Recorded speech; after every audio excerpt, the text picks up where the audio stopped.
தெரிவித்துக் கொள்கிறேன்.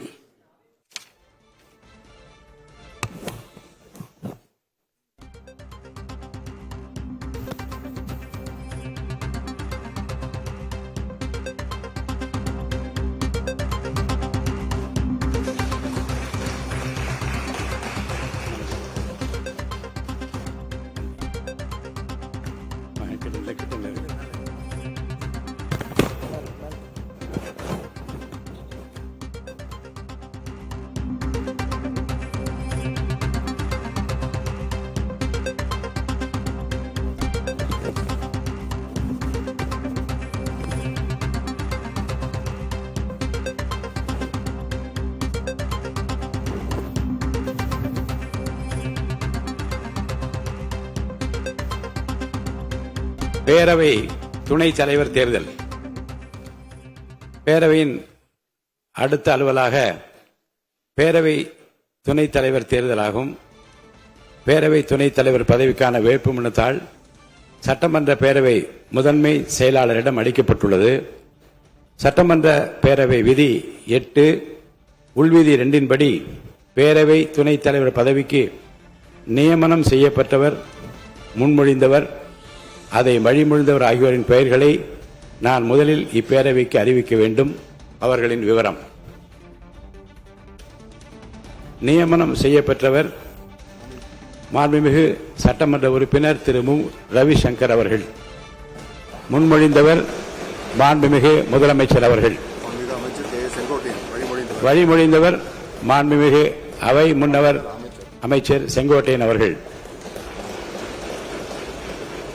பேரவை துணைத் தலைவர் பதவிக்கு திரு மு. ரவிசங்கர் அவர்கள் மட்டும் நியமனம் செய்யப்பட்டு அவரது வேட்புமனுத்தால் மட்டுமே பெறப்பட்டுள்ளதால் மாண்புமிகு திரு மு. ரவிசங்கர் அவர்கள் இப்பேரவையின் துணைத் தலைவராக ஒருமனதாக தேர்ந்தெடுக்கப்படுகிறார் என்பதை மிக்க மகிழ்ச்சியுடன் இப்பேரவைக்கு அறிவிக்கிறேன்.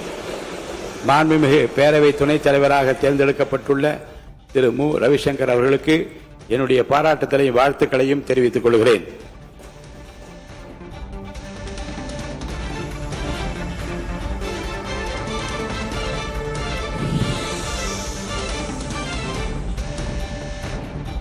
அடுத்து பேரவைத் தலைவர் மற்றும் துணைத் தலைவர் ஆகியோருக்கு வாழ்த்துரைகள் வழங்கப்படும்.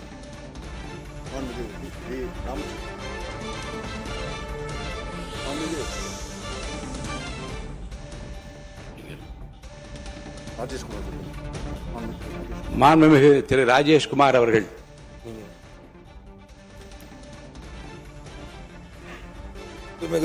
பேரவைத் தலைவர் அவர்களே, அன்பிற்கினிய சட்டமன்ற உறுப்பினர்களே, 17வது தமிழ்நாடு சட்டமன்றத்தின் புதிய பேரவைத் தலைவராக போட்டியின்றி தேர்ந்தெடுக்கப்பட்டு பதவியேற்றுள்ள திரு JCD பிரபாகரன் அவர்களுக்கு தமிழ்நாடு சட்டமன்ற காங்கிரஸ் கட்சியின் சார்பிலும் எங்கள் நாடாளுமன்ற எதிர்க்கட்சி தலைவர் மக்கள் தலைவர் ராகுல் காந்தி அவர்களின் ஜனநாயக கொள்கைகளின் வழியிலும் எனது மனமார்ந்த வாழ்த்துக்களை நான் தெரிவித்துக் கொள்கிறேன். அரசியல் அனுபவம், அமைதியான அணுகுமுறையும் அனைத்து தரப்பினரையும் அரவணைக்கும் ஜனநாயக பண்பும் கொண்டவர் என்ற மதிப்பை தாங்கள் பெற்றிருக்கின்றீர்கள். சட்டமன்றத்தின் மாண்பையும் மரபையும் காக்கும் உயரிய பொறுப்பு இன்று தங்களது தோள்களில் ஒப்படைக்கப்பட்டுள்ளது. இந்திய அரசியல் சாசனத்தின் உயரிய மதிப்புகளான மதசார்பின்மை, ஜனநாயகம், சமத்துவம், கருத்துரிமை, சமூக நீதி மற்றும் நீதி ஆகிய அடிப்படை கொள்கைகளுக்கு முழு மரியாதை அளிக்கும் வகையில் தங்களது செயல்பாடுகள் அமையும் என நாங்கள் நம்புகிறோம். சட்டமன்றம் என்பது வெறும் விவாத அரங்கம் மட்டுமல்ல, மக்களின் உரிமைகளும் உணர்வுகளும் பிரதிபலிக்கும் ஜனநாயக கோயில் என்பதையும் இந்த அவை தொடர்ந்து நிலைநிறுத்த வேண்டும். ஜனநாயகத்தின் உண்மையான வலிமை எதிர்குரல்களையும் மதிப்பதில் உள்ளது என்று எங்கள் நாடாளுமன்ற எதிர்க்கட்சித் தலைவர் ராகுல் காந்தி தொடர்ந்து வலியுறுத்தி வருகிறார். அந்த ஜனநாயக உணர்வையும் அரசியல் சாசனத்தின் மாண்பையும் பாதுகாக்கும் வகையில் ஆளும் தரப்புக்கும் எதிர்க்கட்சிக்கும் சமநீதியுடன் தாங்கள் செயல்படுவீர்கள் என்ற நம்பிக்கை எங்களுக்கு உள்ளது. பெருந்தலைவர் காமராஜர் கூறியது போல், பதவி என்பது அதிகாரத்தின் அடையாளம் அல்ல, மக்களுக்கு செய்யும் பொறுப்பின் அடையாளம். அந்த உயர்ந்த எண்ணத்தோடு மக்கள் நலன் சார்ந்த ஆரோக்கியமான விவாதங்கள் நடைபெறும் சபையாக இந்த அவையை தாங்கள் வழிநடத்துவீர்கள் என நாங்கள் எதிர்பார்க்கிறோம். தமிழ்நாடு சட்டமன்ற காங்கிரஸ் கட்சி என்றும் ஜனநாயக மரபுகளையும் அரசியல் சாசனத்தின் உயர்வுகளையும் சமூக நீதியின் அடிப்படை கொள்கைகளையும் அவை மாண்புகளையும் காக்க முழு ஒத்துழைப்பையும் வழங்கும் என்பதை இந்த நேரத்தில் தெரிவித்துக் கொள்கிறோம். மீண்டும் ஒருமுறை மாண்புமிகு பேரவைத் தலைவர் திரு JCD பிரபாகரன் அவர்களுக்கும் அதேபோல் துணைத் தலைவராக நியமனம் செய்யப்பட்டிருக்கின்ற மதிப்பிற்குரிய ரவிசங்கர் அவர்களுக்கும் எங்களுடைய காங்கிரஸ் கட்சி சார்பாகவும் அனைத்து சட்டப்பேரவை உறுப்பினர் சார்பாகவும் மனமார்ந்த நெஞ்சார்ந்த நன்றி நான் தெரிவித்து அமைகிறேன். அடுத்து மாண்புமிகு உறுப்பினர் திரு S. காமராஜ் அவர்கள்.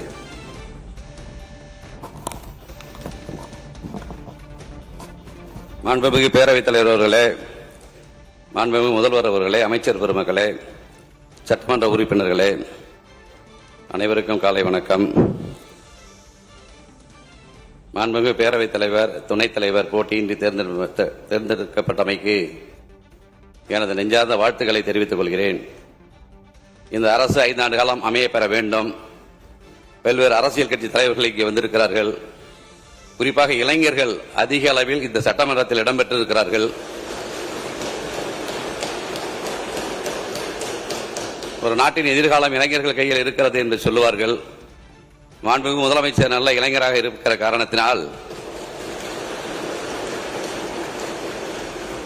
நிச்சயமாக ஒரு சிறந்த ஆட்சியை ஏற்படுத்தி தருவார் என்கிற நம்பிக்கை எனக்கு இருக்கிறது. அதனால் தான் உங்களை ஆதரித்து பேசுகிறேன், வாழ்த்தி பேசுகிறேன்.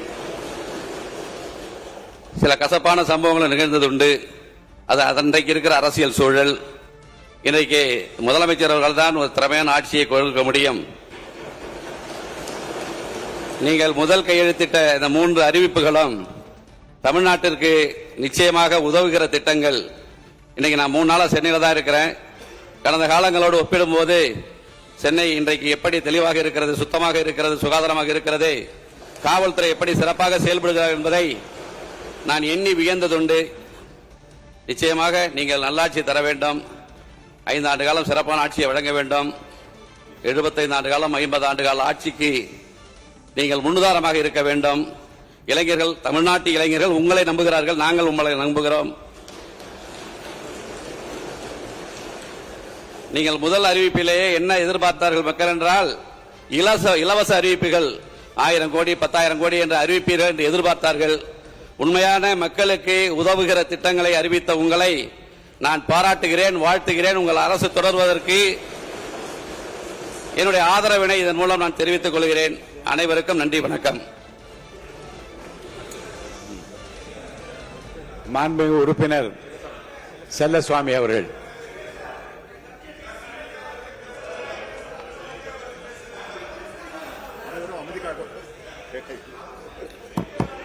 சபாநாயகரே, இங்க இருக்கிற 234 சட்டமன்ற உறுப்பினர்களையும் உங்க பிள்ளை மாதிரி இங்க இருக்கிற 234 சட்டமன்ற உறுப்பினர் இன்னைக்கு நீங்க எங்களுக்கு தகப்பன் மாதிரி. எங்களுக்கு இந்த சபைக்கு நீங்க தான் தலைவர். நீங்க பல அரசியல் அனுபவங்களை புரட்சி தலைவர் எம்ஜிஆர் காலம் தொட்டு இன்று வரை பல அரசியல் அனுபவங்களை கற்று தெளிந்தவர்கள். எதையும் விவரமாக, நேர்மையாக, துல்லியமாக பேசக்கூடியவர்கள் நீங்கள். அதை நீங்கள் பத்திரிகை பேட்டிகளிலும் சரி, பொதுக்கூட்டங்களிலும் சரி, நான் பல தடவை அதை பார்த்திருக்கிறேன், ரசித்திருக்கிறேன். எங்கள் அத்தனை பேரை உங்கள் பிள்ளைகளாக எண்ணி சட்டமன்ற விதி மரபுப்படி அனைவருக்கும் கொடுக்க வேண்டிய முக்கியத்துவத்தை ஆளுங்கட்சிக்காரர்கள், எதிர்க்கட்சிக்காரர்கள், என்னை போல இண்டிவிஜுவல் பார்ட்டி அத்தனை பேருக்கும் கொடுக்க வேண்டிய அந்த முக்கியத்துவத்தை கொடுக்க வேண்டும் என்று இந்த நேரத்தில் அன்போடு கேட்டு, தலைவர், துணைத் தலைவர், முதல்வர் அத்தனை பேரையும், அமைச்சர்கள் அத்தனை பேரையும் வாழ்க வாழ்க 5 ஆண்டு காலம் தொடர்க என்று சொல்லி முடிக்கிறேன். நன்றி, வணக்கம். மாண்புமிகு உறுப்பினர் செல்லசாமி அவர்கள். அவைத்தலைவர் அவர்களே, மாண்புமிகு முதல்வர் அவர்களே, அமைச்சர் பெருமக்களே, பாசத்திற்குரிய சட்டமன்ற உறுப்பினர்களே, சபாநாயகராக போட்டியின்றி தேர்வு செய்யப்பட்டிருக்கக்கூடிய மாண்புமிகு JCD பிரபாகரன் அவர்களுக்கும், துணைத் தலைவராக தேர்வு செய்யப்பட்டிருக்கக்கூடிய மாண்புமிகு ரவிசங்கர் அவர்களுக்கும் தமிழ்நாடு சட்டமன்ற மார்க்சிஸ்ட் கம்யூனிஸ்ட் கட்சியுடைய சார்பிலே மனமார்ந்த வாழ்த்துக்களை தெரிவித்துக் கொள்கிறேன். அரசியல் அனுபவமும் அனைவரையும் அரவணைத்து நடத்தும் ஜனநாயக பண்பும் சட்டமன்ற மாண்பையும் காக்கும் உயரிய பொறுப்பை நீங்கள் இங்கே எடுத்திருக்கிறீர்கள். மக்களின் உரிமைகளையும் உணர்வுகளையும் பிரதிபலிக்கும் ஜனநாயக முறைப்படி தொடர்ந்து செயல்பட வேண்டும் என்று நான் மனப்பூர்வமாக கேட்டுக்கொள்கிறேன். இந்த அவையிலே இன்றைக்கு எந்த விதமான பாரபட்சமும் இல்லாமல், கட்சி வேறுபாடு இல்லாமல், எந்த வேறுபாடும் இல்லாமல் தாங்கள் இங்கே ஏகமனதாக தேர்வு செய்யப்பட்டிருப்பீர்கள். நிச்சயமாக தமிழகத்திலே ஒரு மதசார்பற்ற ஆட்சி, மக்களுடைய அனைத்து உரிமைகளும் காக்கக்கூடிய வகையிலே உங்களுடைய செயல்பாடு என்பது நிச்சயமாக அமையும் என்று நான் பாராட்டுகிறேன். அந்த முறையிலே நம்முடைய அனைவரையும் எந்த விதமான பாகுபாடும் இல்லாமல் வழிநடத்தி நல்ல ஒரு சட்டமன்றமாக, அவை தலைவராக இந்த சட்டமன்றம் அமைய வேண்டும் என்று மார்க்சிஸ்ட் கம்யூனிஸ்ட் கட்சியின் சார்பிலே வாழ்த்தி விடைபெறுகிறேன். அனைவருக்கும் நன்றி, வணக்கம். மாண்புமிகு உறுப்பினர் திரு வன்னி அரசு அவர்கள்.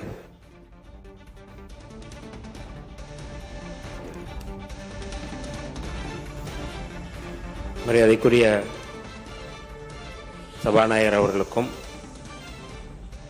மாண்புமிகு முதல்வர் அவர்களுக்கும், எதிர்க்கட்சி தலைவர் அவர்களுக்கும், இங்கே பதவியேற்றிருக்கின்ற பொறுப்பேற்றிருக்கின்ற மரியாதைக்குரிய மாண்புமிகு அமைச்சர் பெருமக்களுக்கும், சட்டமன்ற உறுப்பினர்களுக்கும் விடுதலை சிறுத்தைகளின் சார்பில் முதலில் என்னுடைய வணக்கங்களை தெரிவித்துக் கொள்கின்றேன்.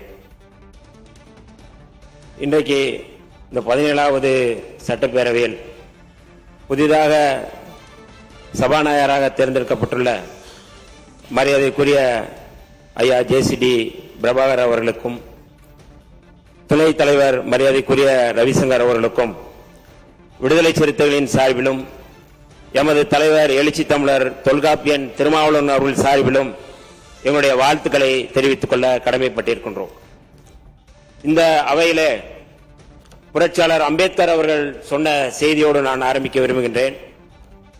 சமூக ஜனநாயகம், அரசியல் ஜனநாயகம் வலிமை பெற்று செழுமை பெற வேண்டுமானால் பெரும்பான்மைவாதத்தை விட சிறுபான்மை மக்களுடைய குரல் வலிமை பெற வேண்டும், செழுமை பெற வேண்டும் என்று புரட்சியாளர் அம்பேத்கர் அவர்கள் சொன்னார்கள். அந்த அடிப்படையில் இந்த அவையில் ஆளும் கட்சியினுடைய குரலை விட மக்களுடைய உணர்வுகளை பிரதிபலிக்கக்கூடிய எதிர்க்கட்சிகளுடைய குரல் இங்கே வலிமை பெற வேண்டும் என்று, அதில் இருக்கிற நியாயங்களை, அதில் இருக்கிற உணர்வுகளை புரிந்து இந்த அவை நடக்க வேண்டும், அவைத்தலைவர் நடக்க வேண்டும் என்று நான் தாழ்மையோடு கேட்டுக்கொள்கின்றேன். அதேபோல இதே கருத்தோடு ஐயன் திருவள்ளுவன் அவர்கள் சொன்னதைப் போல, வேண்டுதல் வேண்டாமை இளநடை சேர்ந்தாருக்கு யாண்டும் இடும்பை இல என்று வள்ளுவ பெருமனார் சொன்னார்கள். அந்த அடிப்படையில் மரியாதைக்குரிய அவைத் தலைவர் அவர்கள், வேண்டுதல் வேண்டாமை இல்லாமல் எங்களை போன்ற இரு உறுப்பினர்கள் நாங்கள் விடுதலை சிறுத்தைகள் சார்பில் வந்திருக்கின்றோம். எங்களுடைய குரல் என்பது தமிழ்நாட்டுடைய குரல், விடுதலை சிறுத்தைகளுடைய குரல் என்பது தமிழ்நாட்டு உணர்வுடைய குரல், விடுதலை சிறுத்தைகளுடைய குரல் என்பது தேசிய இனத்தினுடைய குரல். அந்த குரல் இந்த அவையிலே பழுதுபடாமல், மறுக்கப்படாமல் எழுப்பப்பட வேண்டும் என்று நான் தாழ்மையோடு கேட்டுக்கொள்கிறேன். இன்றைக்கு மிக முக்கியமாக மாண்புமிகு முதல்வர் அவர்கள் காலையிலே மிக முக்கியமான ஒரு அறிவிப்பை அறிவித்திருந்தார்கள். வழிபாட்டு இடங்கள், பள்ளி வளாகங்கள், அதேபோல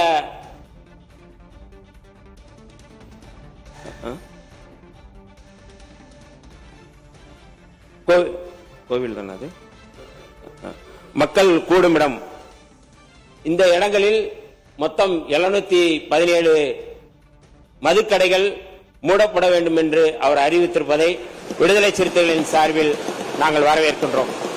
அதேபோல தமிழ்நாட்டில் மிக முக்கியமாக ஒரு நாகரிகமான அரசியலை முன்னெடுத்திருக்கின்ற மாண்புமிகு முதல்வர் அவர்கள் நேற்றைக்கு முன்னாள் முதலமைச்சரை சந்தித்தது, இது ஒரு எதிரும் புதிருமாக இல்லாமல் தமிழ்நாட்டை வலிமைப்படுத்தக்கூடிய, இன்றைக்கு சனாதன அரசியலை முன்னெடுக்கக்கூடிய ஒன்றிய பாஜக அரசுக்கு எதிரான ஒரு குரலை, முன்னெடுப்பை, ஒரு அரசியலை இந்த அவை தலைவர் அவர்கள் முன்னெடுக்க வேண்டும்.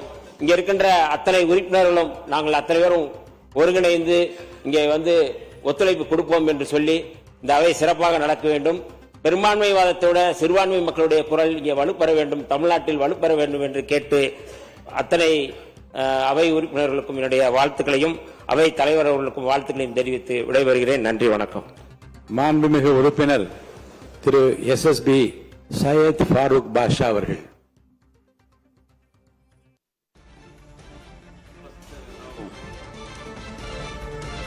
வாசித்த நாம் வணங்குவதற்கு தலையும் சிந்திக்க மூளை படைத்த வல்ல இறைவனுக்கே புழையனுத்தும் உறுத்தாக்கி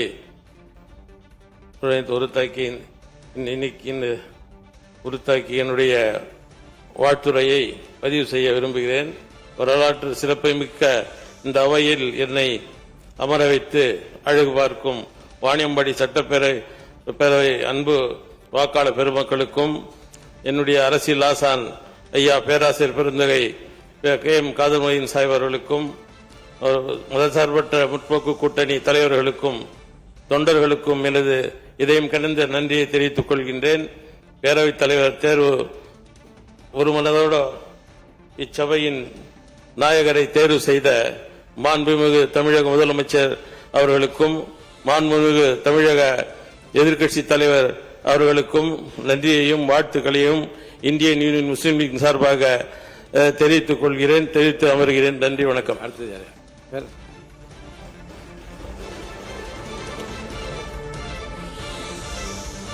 மாண்புமிகு உறுப்பினர் திரு டி ராமச்சந்திரன் அவர்கள்.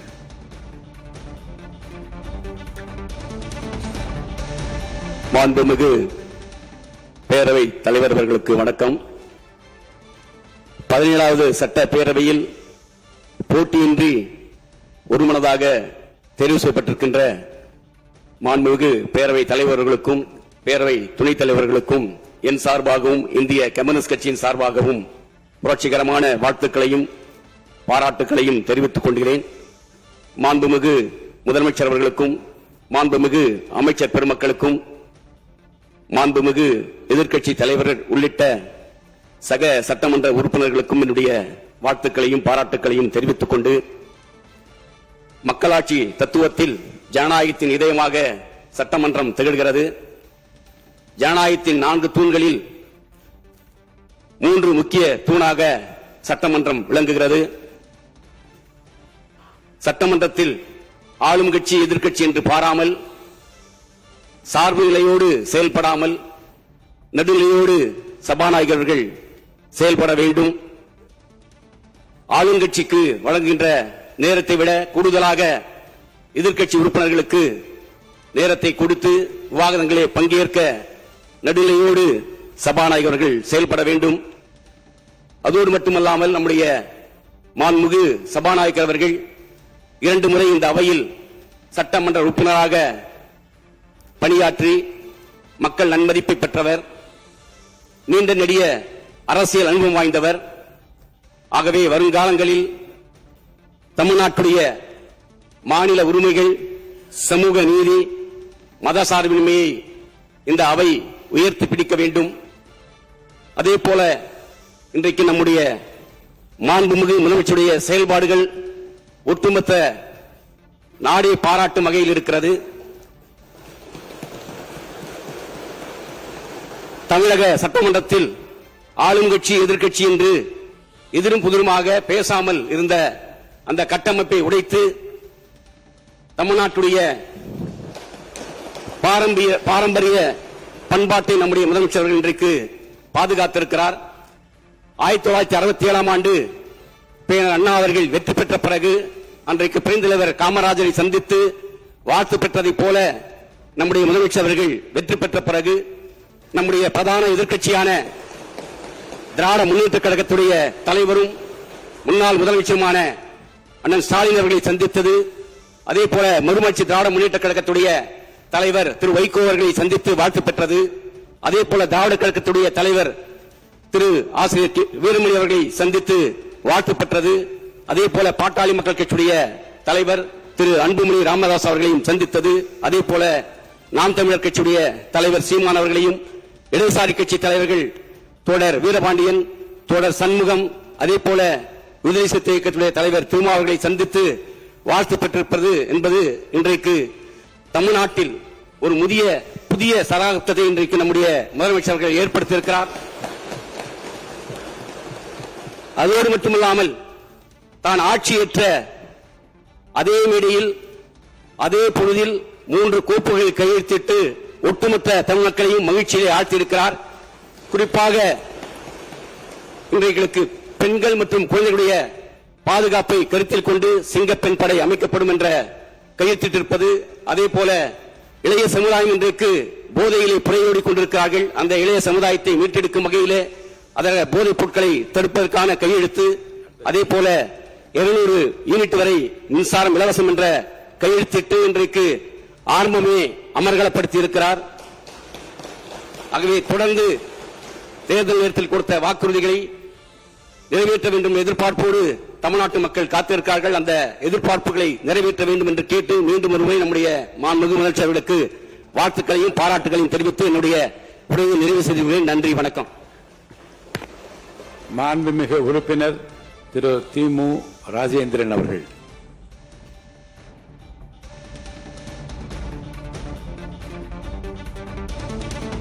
மாண்புமிகு பேரவைத் தலைவர் அவர்களே, வரலாற்று சிறப்பு மிக்க தமிழ்நாடு சட்டமன்ற பேரவையில் புதிதாக தேர்ந்தெடுக்கப்பட்ட பேரவைத் தலைவர் அவர்களையும் துணைத் தலைவர் அவர்களையும் மறுமலர்ச்சி திராவிட முன்னேற்றக் கழகத்தின் சார்பில் வாழ்த்துவதற்கு கிடைத்த வாய்ப்பிற்காக நன்றி தெரிவித்துக் கொள்கின்றேன்.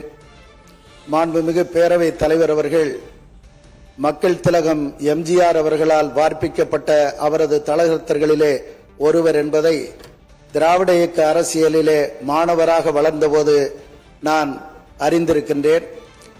அவரது சட்டமன்ற உரைகள் பலவற்றையும் அப்போது படிக்கக்கூடிய வாய்ப்பினை பெற்றிருக்கின்றேன்.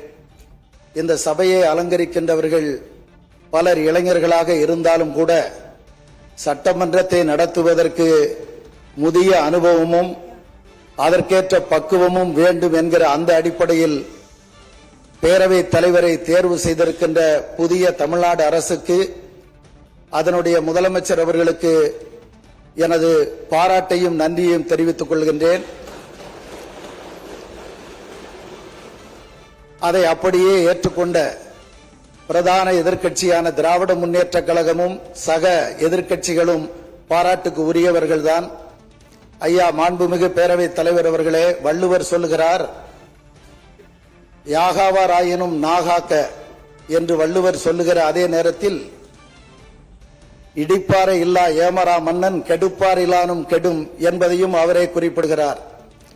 நமது அரசியலமைப்பு சட்டத்தின் விசித்திரங்களில் ஒன்று, ஒரு கட்சியின் சார்பில் தேர்ந்தெடுக்கப்படுகின்றவரைத்தான் நடுநிலை தவறாமல் நடந்து கொள்ளுங்கள் என்று இருக்கையில் ஆளுங்கட்சியும் எதிர்க்கட்சியும் அமர வைக்க வேண்டிய நிலை இருக்கிறது. அதை அரசியல் சட்டத்தினுடைய விசித்திரமாக கருதாமல் அன்றைக்கு அதை எழுதியவர்கள் நல்ல நோக்கத்தில் தான் எழுதி வைத்திருக்கிறார்கள் என்பதை கவனத்தில் கொண்டு எதிர்க்கட்சியிலே இருக்கின்றவர்கள் எல்லாம் எடுத்து பேசுவதை, சுட்டிக்காட்டுகின்ற குறைகளை இடித்துரைப்பதாக கருதிவிடாமல் உங்கள் கவனத்திற்கு கொண்டு வருவதற்குத்தான் அதை சொல்லுகிறோம் என்கிற அடிப்படையில் ஆளும் கட்சியினர் ஏற்றுக்கொள்ளத்தக்க அந்த பக்குவத்தை மாண்புமிகு பேரவைத் தலைவர் அவர்களே எங்களுக்கு நீங்கள் உருவாக்கி தர வேண்டும் என்று அன்போடு கேட்டுக்கொள்கின்றேன். நீங்கள் நல்ல முதிர்ச்சியோடு இந்த கடமையை செய்வீர்கள் என்பது எங்களுக்கு உணர முடிகிறது. அதே நேரத்தில் இளைஞர்களுக்கு வாய்ப்பை விட்டுக் கொடுக்க முடியாது என்கிற அந்த அடிப்படையில் இளைய வயதில் ஒரு பேரவை துணைத் தலைவரையும் அமர்த்தி முதியவர்களையும் இளைஞர்களையும் ஒரு சேர நீங்கள் உருவாக்கி இருப்பது ஒரு நம்பிக்கையை தருகின்றது. ஆகவே இங்கே பல மாண்புமிகு சட்டமன்ற உறுப்பினர்கள் குறிப்பிட்டதைப் போல மக்களின் குரலை, தமிழினத்தின் குரலை எங்களுக்கென்று பேசுவதற்கு நாதி இல்லையா என்று கேட்டுக்கொண்டிருக்கிற குரலை எதிரொலிக்கின்ற எங்களை போன்ற அரசியல் கட்சிகளுக்கு உரிய வாய்ப்பினை உருவாக்கி தந்து அரசின் கவனத்தை ஈர்ப்பதற்கான வாய்ப்பினை நீங்கள் தான் மனது வைத்து உருவாக்கி தர வேண்டும். எதிர்க்கட்சி என்பது சோறு இல்லாத அகப்பையை போன்றது, ஆளுங்கட்சி என்பது சோறு நிறைந்திருக்கின்ற அகப்பையை போன்றது. எதிர்க்கட்சிகள் நாங்கள் வெறும் அகப்பையில் எப்படி வேண்டுமானாலும் சுழற்றுவோம். ஆளுங்கட்சி வரிசையிலே இருக்கின்றவர்கள் சோறு அகப்பையிலே இருப்பதால் பக்குவமாத்தான் சுழற்ற வேண்டி இருக்கும். ஆகவே அதற்கேற்ற முறையில் எங்களுக்கு வாய்ப்பினை நீங்கள் தர வேண்டும் என்று கேட்டு, இந்திய நாடாளுமன்றத்தில் தமிழனின் குரலாக எதிரொலித்த தலைவர் வைகோ அவர்கள் சார்பில், இயக்கத்தின் இளைய தலைவர் தமிழ்நாடு அரசியல் களம் கவனிக்கின்ற துரை வைகோ எம்பி அவர்கள் சார்பில், மறுமலர்ச்சி திராவிட முன்னேற்ற கழகத்தின் சார்பில் உளமாற மனதார வாழ்த்துகிறேன். வணக்கம். மாண்புமிகு உறுப்பினர் திரு மு தமிமுன் அன்சாரி அவர்கள். மாண்புமிகு பேரவை தலைவர் அவர்களே, மாண்புமிகு பேரவை துணைத் தலைவர் அவர்களே, இன்று போட்டியின்றி தேர்ந்தெடுக்கப்பட்டிருக்கக்கூடிய உங்கள் இருவருக்கும் என்னுடைய மனிதநேய ஜனநாயக கட்சியின் சார்பிலே நல்வாழ்த்துக்களை தெரிவித்துக் கொள்கிறேன். உங்களை இந்த இடத்திலே அமர வைத்ததற்காக மாண்புமிகு முதல்வர் அவர்களுக்கும் என்னுடைய பாராட்டுகளை தெரிவித்துக் கொள்கிறேன். இருளை படிப்பதை விட ஒரு மெழுகுவர்த்தியை ஏற்றி வையுங்கள் என்றார் அரசியல் மேதை அரிஸ்டாட்டில். நீங்கள் மெழுகுவர்த்தி ஏற்றி வைக்கும் இடத்தில் இருக்கிறீர்கள். அந்த மெழுகுவர்த்தி இந்த அவையில் நாகரிக அரசியலின் வெளிச்சத்தை ஏற்றி வைக்கட்டும் என்று மீண்டும் வாழ்த்துகின்றேன். சட்டமன்ற ஜனநாயகத்தை விவாதங்கள் தான் அழகுபடுத்துகின்றன. இதில் எண்ணிக்கைகளின் வலிமை எவ்வளவு முக்கியமோ அதுபோல் எண்ணங்களின் வலிமைகளும் மிக முக்கியம். எனவே சிறிய கட்சி பெரிய கட்சி என்று பாகுபாடு காட்டாமல் உறுப்பினரின் நோக்கம், அவர் பேச வரும் கருத்தியல், அவர் எடுத்தாள விரும்பும் முழக்கங்கள் ஆகியவற்றை கவனத்திலே கொண்டு எல்லோருக்கும் நேரம் ஒதுக்க வேண்டும் என்று அன்போடு கேட்டுக்கொள்கிறேன்.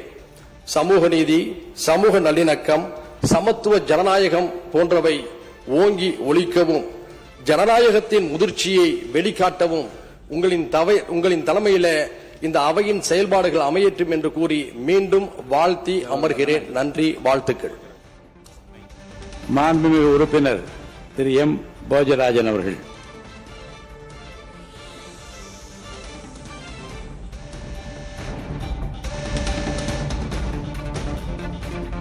மரியாதைக்குரிய முதல்வர் அவர்களே, அமைச்சர் பெருமக்களே, எதிர்க்கட்சி தலைவர்களே, உறுப்பினர்களே, உங்கள் அனைவருக்கும் நான் சார்ந்த பாரதிய ஜனதா கட்சியின் சார்பாக மகிழ்ச்சியும் நன்றியும் தெரிவித்துக் கொள்கின்றேன்.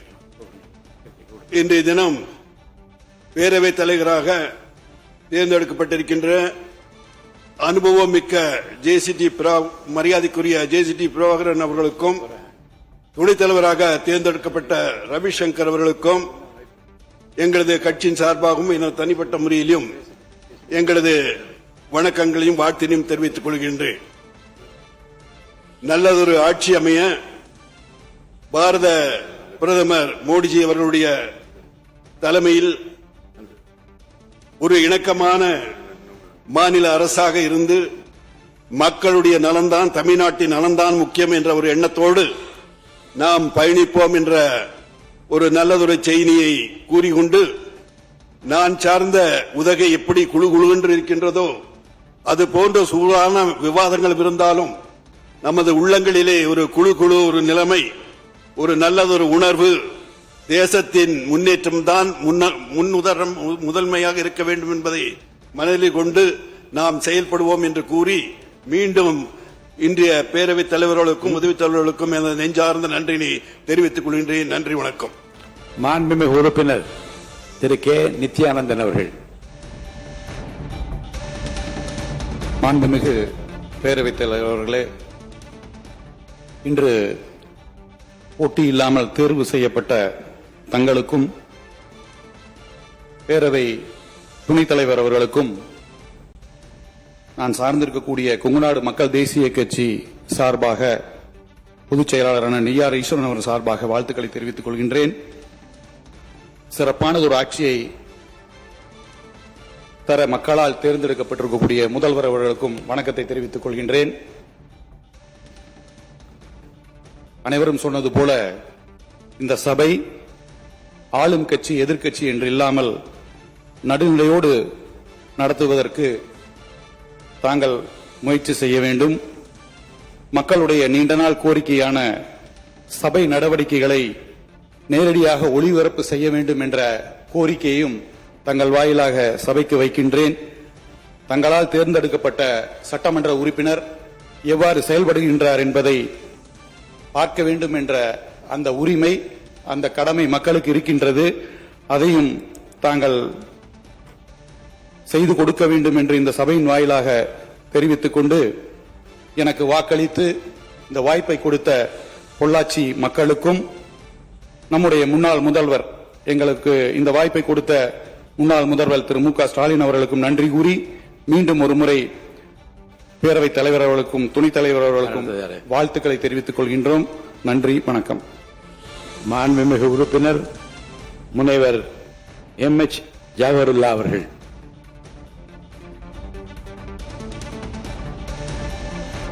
மாண்புமிகு பேரவைத் தலைவர் அவர்களே, உங்களுக்கும் மாண்புமிகு பேரவை துணைத் தலைவர் அவர்களுக்கும் மனிதநேய மக்கள் கட்சியின் சார்பாக என்னுடைய நெஞ்சார்ந்த வாழ்த்துக்களை தெரிவித்துக் கொள்கின்றேன். இன்று நீங்கள் ஏகமனதாக 17வது சட்டமன்ற பேரவையினுடைய சபாநாயகராக, பேரவைத் தலைவராக தேர்ந்தெடுக்கப்பட்டிருக்கின்றீர்கள். நீங்கள் உங்களுடைய இருக்கையில் உங்களை அமர வைப்பதற்காக அவை முன்னவர் அவர்களும் மாண்புமிகு எதிர்க்கட்சி தலைவர் அவர்களும் இருவரும் கையை பிடித்து உங்களை இருக்கையிலே அமர வைத்தார்கள். இது தொடர்ச்சியாக நாம் பின்பற்றி வரக்கூடிய ஒரு மரபாக இருக்கின்றது. ஆனால் அந்த மரபு ஒரு வலிமையான கருத்தை அனைவருக்கும் எடுத்து காட்டுகிறது. பேரவைத் தலைவராக தேர்ந்தெடுக்கப்படுவதற்கு முன்பு நிச்சயமாக நீங்கள் ஒரு கட்சியின் சார்பாக இந்த அவைக்கு தேர்ந்தெடுக்கப்பட்டிருக்கின்றீர்கள். ஆனால் பேரவைத் தலைவராக நீங்கள் ஏகமனதாக தேர்ந்தெடுக்கப்பட்ட பிறகு கட்சிகளுக்கு அப்பாற்பட்டு ஆளுங்கட்சிக்கும் எதிர்கட்சிக்கும் நடுநிலையாக, அந்த நடுநிலை தவறாமல் நீங்கள் செயல்பட வேண்டும் என்பதை தான் மாண்புமிகு அவை முன்னவரும் மாண்புமிகு எதிர்க்கட்சி தலைவரும் உங்களை கைப்பிடித்து இருக்கையிலே அமர வைக்கக்கூடிய அந்த செயல் வெளிப்படுகிறது. நீங்கள் இந்த அவையிலே முன்பு உறுப்பினராக இருந்திருக்கின்றீர்கள். அதே அவையிலே நானும் உறுப்பினராக இருந்திருக்கின்றேன். எப்போதும் முகமலர்ச்சியுடன் அனைவருடனும் இனிமையாக பழகக்கூடிய சுபாவம் உடையவர்கள் நீங்கள் என்பதை நான் நன்கு அறிந்திருக்கின்றேன்.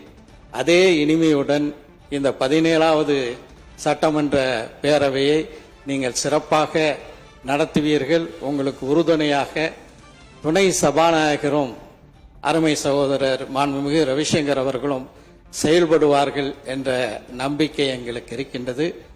உங்களை இந்த பொறுப்புக்கு பரிந்துரைத்த நம்முடைய மாண்புமிகு முதலமைச்சர் அவர்களுக்கும் அனைத்து சட்டமன்ற உறுப்பினர்களுக்கும் என்னுடைய நெஞ்சார்ந்த வாழ்த்துக்களை தெரிவித்து விடைபெறுகின்றேன். நன்றி.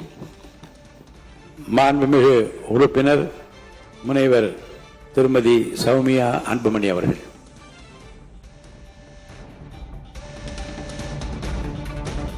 அனைவருக்கும் வணக்கம். மாண்புமிகு அவைத் தலைவர் அவர்களுக்கும், மாண்புமிகு துணை அவைத் தலைவர் அவர்களுக்கும், மாண்புமிகு முதலமைச்சர் அவர்களுக்கும், மாண்புமிகு அமைச்சர் பெருமக்களுக்கும், மாண்புமிகு எதிர்க்கட்சி தலைவர் அவர்களுக்கும், மாண்புமிகு முன்னாள் முதலமைச்சர் எடப்பாடியார் அண்ணன் அவர்களுக்கும், மாண்புமிகு அனைத்து கட்சி சட்டமன்ற குழு தலைவர்களுக்கும், மாண்புமிகு அனைத்து கட்சி சட்டமன்ற உறுப்பினர்களுக்கும் என் பணிவான வணக்கங்களை தெரிவித்துக் கொள்கின்றேன். இந்த சட்டப்பேரவைக்கு அவைத்தலைவராகவும் துணை அவைத்தலைவராகவும் ஒருமனதாக தேர்ந்தெடுக்கப்பட்டிருக்கும் தங்களுக்கு பாட்டாளி மக்கள் கட்சி சார்பாக மனமார்ந்த வாழ்த்துக்களை நேரத்தில் தெரிவித்துக் கொள்கின்றோம்.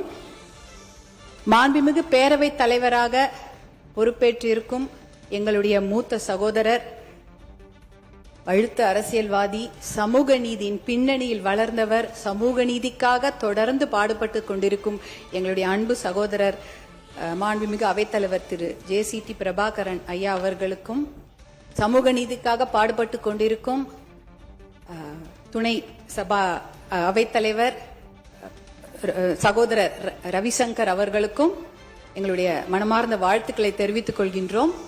ஜனநாயக முறைப்படி இந்த சட்டமன்றம் நன்றாக நடக்கும் என்பதில் எங்களுக்கு எந்த ஐயமும் இல்லை. ஏனென்றால் சமூக நீதியின் பின்னணியில் வளர்ந்தவர்கள் தாங்கள் கண்டிப்பாக எல்லோருக்கும் சம வாய்ப்பு அளித்து ஜனநாயக முறைப்படி இந்த சட்டமன்றம் நடக்கும். உங்கள் இருவரின் வழிகாட்டுதல் படி நேர்மையாகவும் இந்த சட்டமன்றம் நடக்கும் என்பதில் எந்த வழிகாட்டுதல் படி நேர்மையாக இந்த சட்டமன்றம் நடக்கும் என்பதில் எந்த ஐயமும் இல்லை. இந்த சட்டமன்றத்தில் பணியாற்றுவதற்கு எங்களுக்கு மிகுந்த பெருமையாகவும் அது எங்களுடைய பாக்கியமாகவும் வரமாகவும் நாங்கள் கருதுகின்றோம். மூதறிஞர் ராஜாஜி, ஓமந்தூர் ராமசாமி ரெட்டியார், கர்ம வீரர் காமராஜர், பேரறிஞர் அண்ணா, முத்தமிழ் அறிஞர் கலைஞர், புரட்சி தலைவர் எம்ஜிஆர் அவர்கள், புரட்சி தலைவி ஜெயலலிதா அம்மையார் அவர்கள் அலங்கரித்த இந்த பெருமைமிகு தமிழ்நாடு சட்டப்பேரவையில் 3 முறை சட்டமன்ற உறுப்பினராக பணியாற்றியவர் என்னுடைய தாய் வழி தாத்தா, திருத்தணியை மீட்ட தளபதி திரு கே விநாயகம் அவர்கள். திருத்தணி ஆந்திர பிரதேசத்துடன் சென்றபோது அதை போராடி மீட்டு கொடுத்த மொழி போராட்ட தியாகி அவர். 3 முறை இந்த சட்டமன்றத்தில் சட்டமன்ற உறுப்பினராக பணியாற்றி இருக்கிறார். அவரும் அன்றைய முதல்வர் பேரறிஞர் அண்ணா அவர்களுடனான சட்டமன்ற விவாதங்கள் வரலாற்று சிறப்பு மிக்கவை.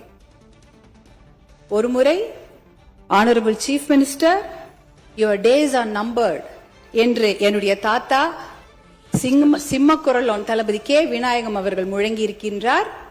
அந்த சமயம் அன்றைய முதலமைச்சர் பேரறிஞர் அண்ணா அவர்கள், honourable member, my steps R measured என்று அமைதியாக பதில் அளித்திருக்கின்றார். அப்படிப்பட்ட ஆரோக்கியமான விவாதங்கள் நடைபெற்ற பெருமைமிகு சட்டமன்றம் நம் தமிழ்நாடு சட்டமன்றம். அப்படிப்பட்ட ஆரோக்கியமான விவாதங்கள் இங்கிலாந்து பாராளுமன்றத்தில் தான் நடந்திருக்கின்றன. அப்படிப்பட்ட ஆரோக்கியமான விவாதங்களும் அரசியல் நேர்மையும் நடந்த சட்டமன்றம் இது தமிழ்நாடு சட்டமன்றம். அப்படிப்பட்ட சட்டமன்றத்தில் எங்களுக்கு ஆக்கப்பூர்வமான விவாதங்களை முன்னெடுக்கவும், மக்கள் நலன் சார்ந்த விஷயங்களை பேசி நல்ல முடிவெடுக்கவும், பாட்டாளி மக்கள் கட்சியை சார்ந்த எங்களுக்கு அதிகமான நல்வாய்ப்புகளை வாரி வழங்குமாறு தங்களை தாழ்மையோடு கேட்டுக்கொள்கின்றோம். மக்களால் தேர்ந்தெடுக்கப்பட்ட மக்கள் பணியாளர்களான நாங்கள் இந்த மாண்புமிகு அவையில் பேசுவதற்கும் பணியாற்றுவதற்கும் எங்களுக்கு வாய்ப்பளித்த எங்களுடைய பாட்டாளி மக்கள் கட்சியின் நிறுவனர், சமூக நீதி போராளி மருத்துவர் ஐயா அவர்களுக்கும், பாட்டாளி மக்கள் கட்சியின் தலைவர், முன்னாள் இந்திய சுகாதாரத்துறை அமைச்சர் மருத்துவர் அன்புமணி ராமதாஸ் அவர்களுக்கும் இந்த நேரத்தில் எங்கள் நன்றிகளை உரித்தாக்குகின்றோம். தமிழ்நாட்டின் வளர்ச்சிக்காக இந்த பெருமைமிகு சட்டப்பேரவையில் சமூக நீதி, பெண்கள் பாதுகாப்பு, மது ஒழிப்பு, போதை ஒழிப்பு, இளைஞர்களுக்கு வேலை வாய்ப்பு, வேளாண் வளர்ச்சி, தொழில் வளர்ச்சி, நீடித்த சுற்றுச்சூழல் பாதுகாப்பு, கல்வி மற்றும் மருத்துவம், தமிழுக்கு முக்கியத்துவம், நீர் மேலாண்மை பற்றிய ஆக்கப்பூர்வமான விவாதங்களை பேரவைத் தலைவர் அவர்கள் தலைமையேற்று நடத்தி தருமாறு அன்போடு கேட்டுக்கொள்கின்றோம். நான் முன்பே சொன்ன மாதிரி கேட்டுக்கொண்டிருந்தேன். பாட்டாளி மக்கள் கட்சிக்கு பேசுவதற்கு அதிகமான வாய்ப்புகளை அள்ளித்தருமாறு மீண்டும் ஒருமுறை கேட்டுக்கொள்கின்றோம். நிச்சயம் தாங்கள் அவ்வாறு நல் வாய்ப்புகளை தருவீர்கள் என்ற நம்பிக்கையோடு நன்றியோடு அமர்கின்றோம். நன்றி, வணக்கம். மாண்புமிகு உறுப்பினர் திருமதி பிரேமலதா விஜயகாந்த் அவர்கள்.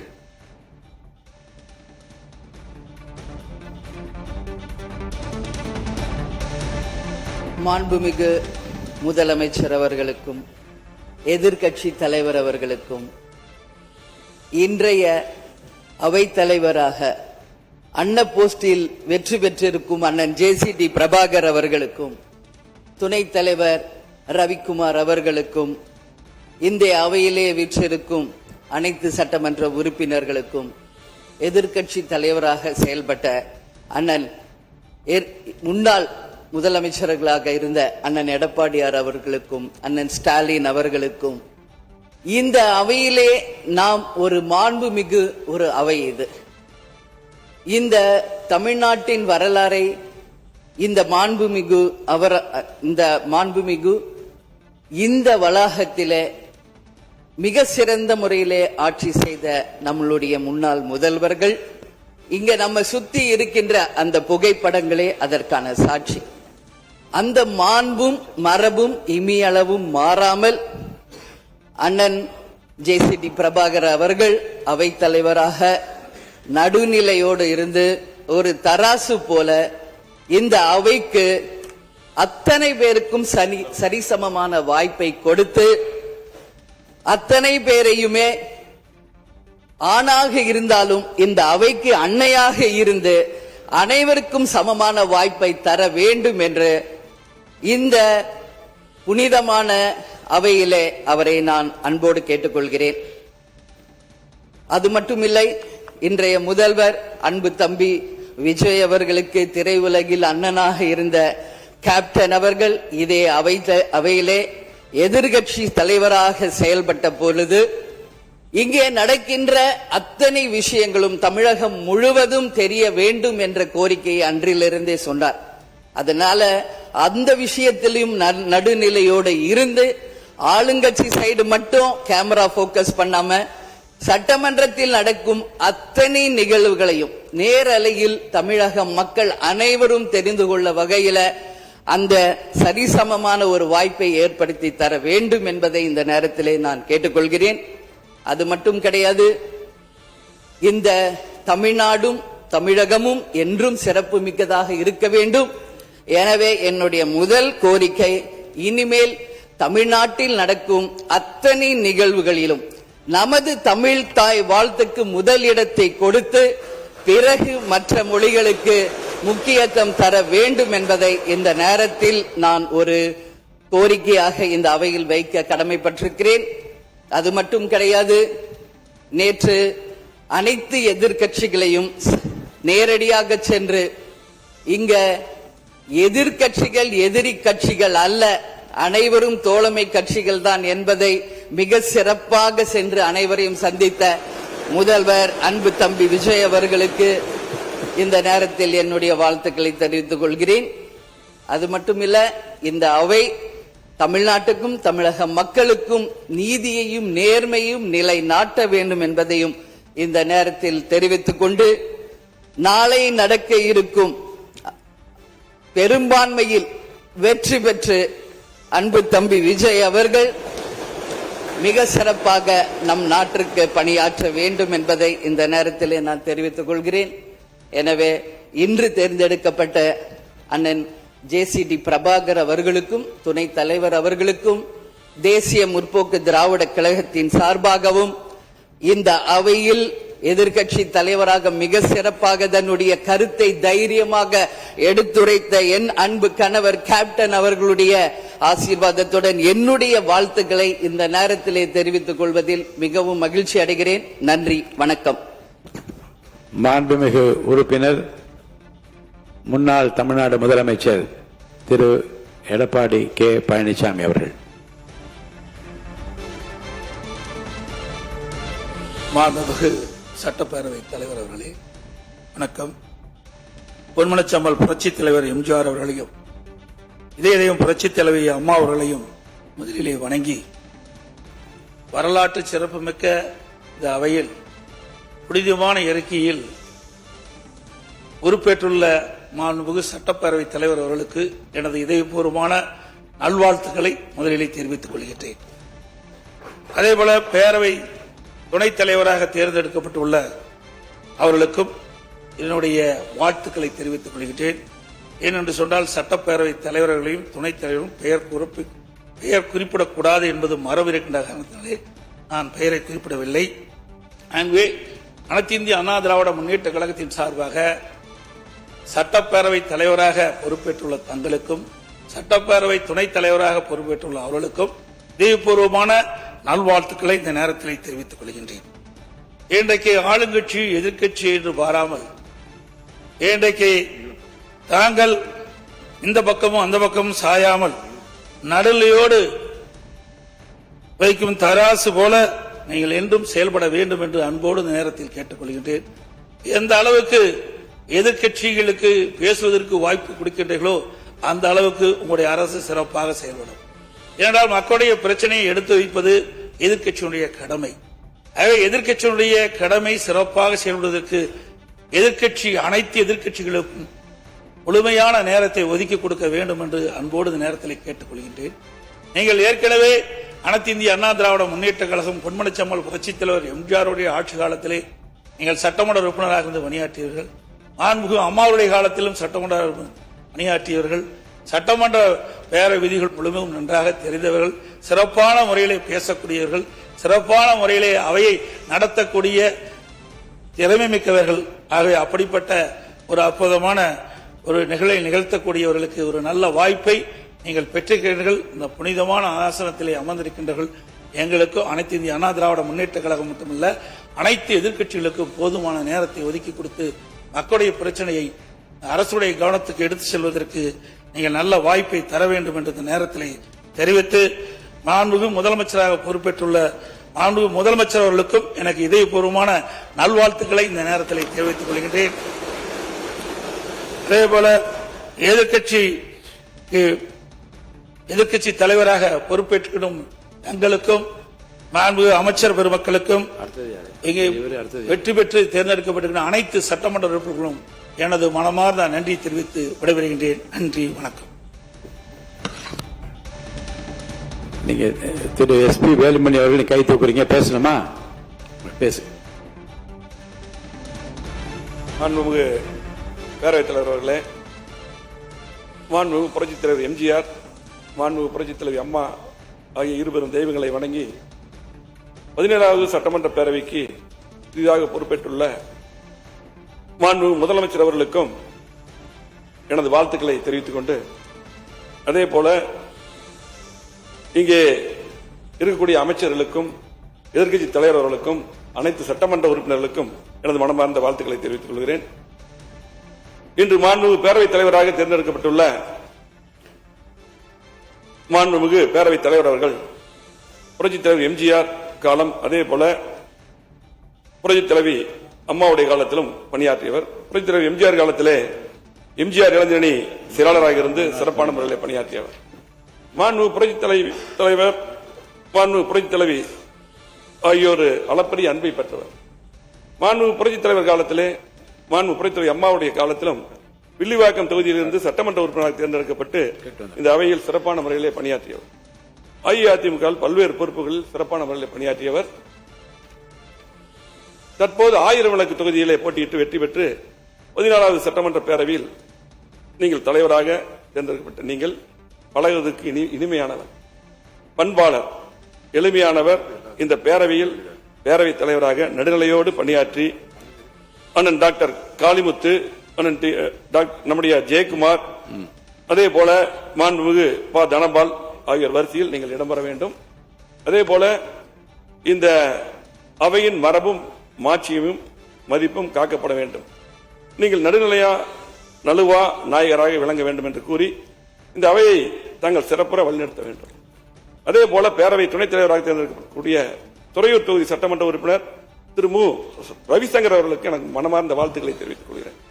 அதே போல தற்காலிக சபாநாயகராக பொறுப்பேற்று சிறப்பான முறையில் பணியாற்றிய கருப்பியா அவர்களுக்கும் வாழ்த்துக்களை தெரிவித்துக் கொண்டு, இன்றைக்கு ஒரு சிறப்பான உத்தரவை போட்ட மாண்பு முதலமைச்சர் அவர்கள் வழிபாட்டு தலங்கள் மற்றும் பொதுமக்கள் கூடுகின்ற இடங்களில் மதுக்கடை இருக்கக்கூடாது என்ற அற்புதமான அறிவிப்பை வெளியிட்டுள்ளார்கள்.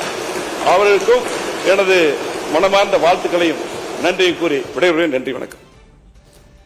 மாண்புமிகு எதிர்க்கட்சி தலைவர் திரு உதயநிதி ஸ்டாலின் அவர்கள்.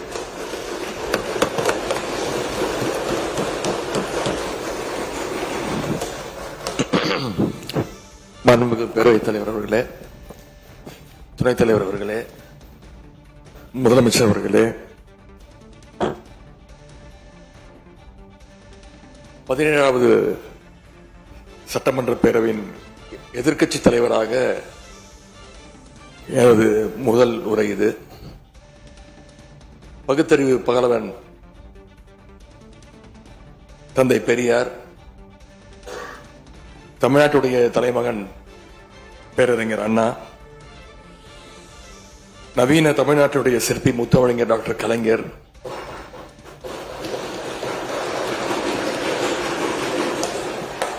இந்தியாவுக்கே வழிகாட்டிய திராவிட மாடல் ஆட்சியை தந்த திராவிட முன்னேற்ற கழகத்துடைய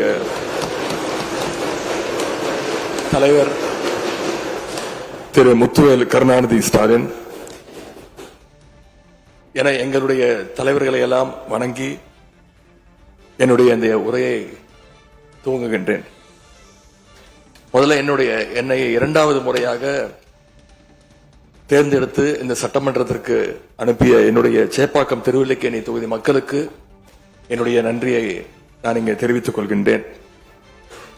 அதேபோல எங்கள் தலைவர் தலைமையிலான திராவிட முன்னேற்ற கழகத்துடைய கூட்டணிக்கு 1,52,82,782 வாக்குகளை தந்த தமிழ்நாட்டு மக்களுக்கு என்னுடைய நன்றியை நான் தெரிவித்துக் கொள்கின்றேன்.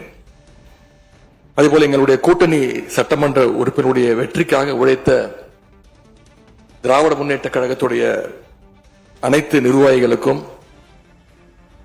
முத்தமிழர் டாக்டர் கலைஞருடைய உயிரினும் மேலான அன்பு உடன்பிறப்புகளுக்கும்,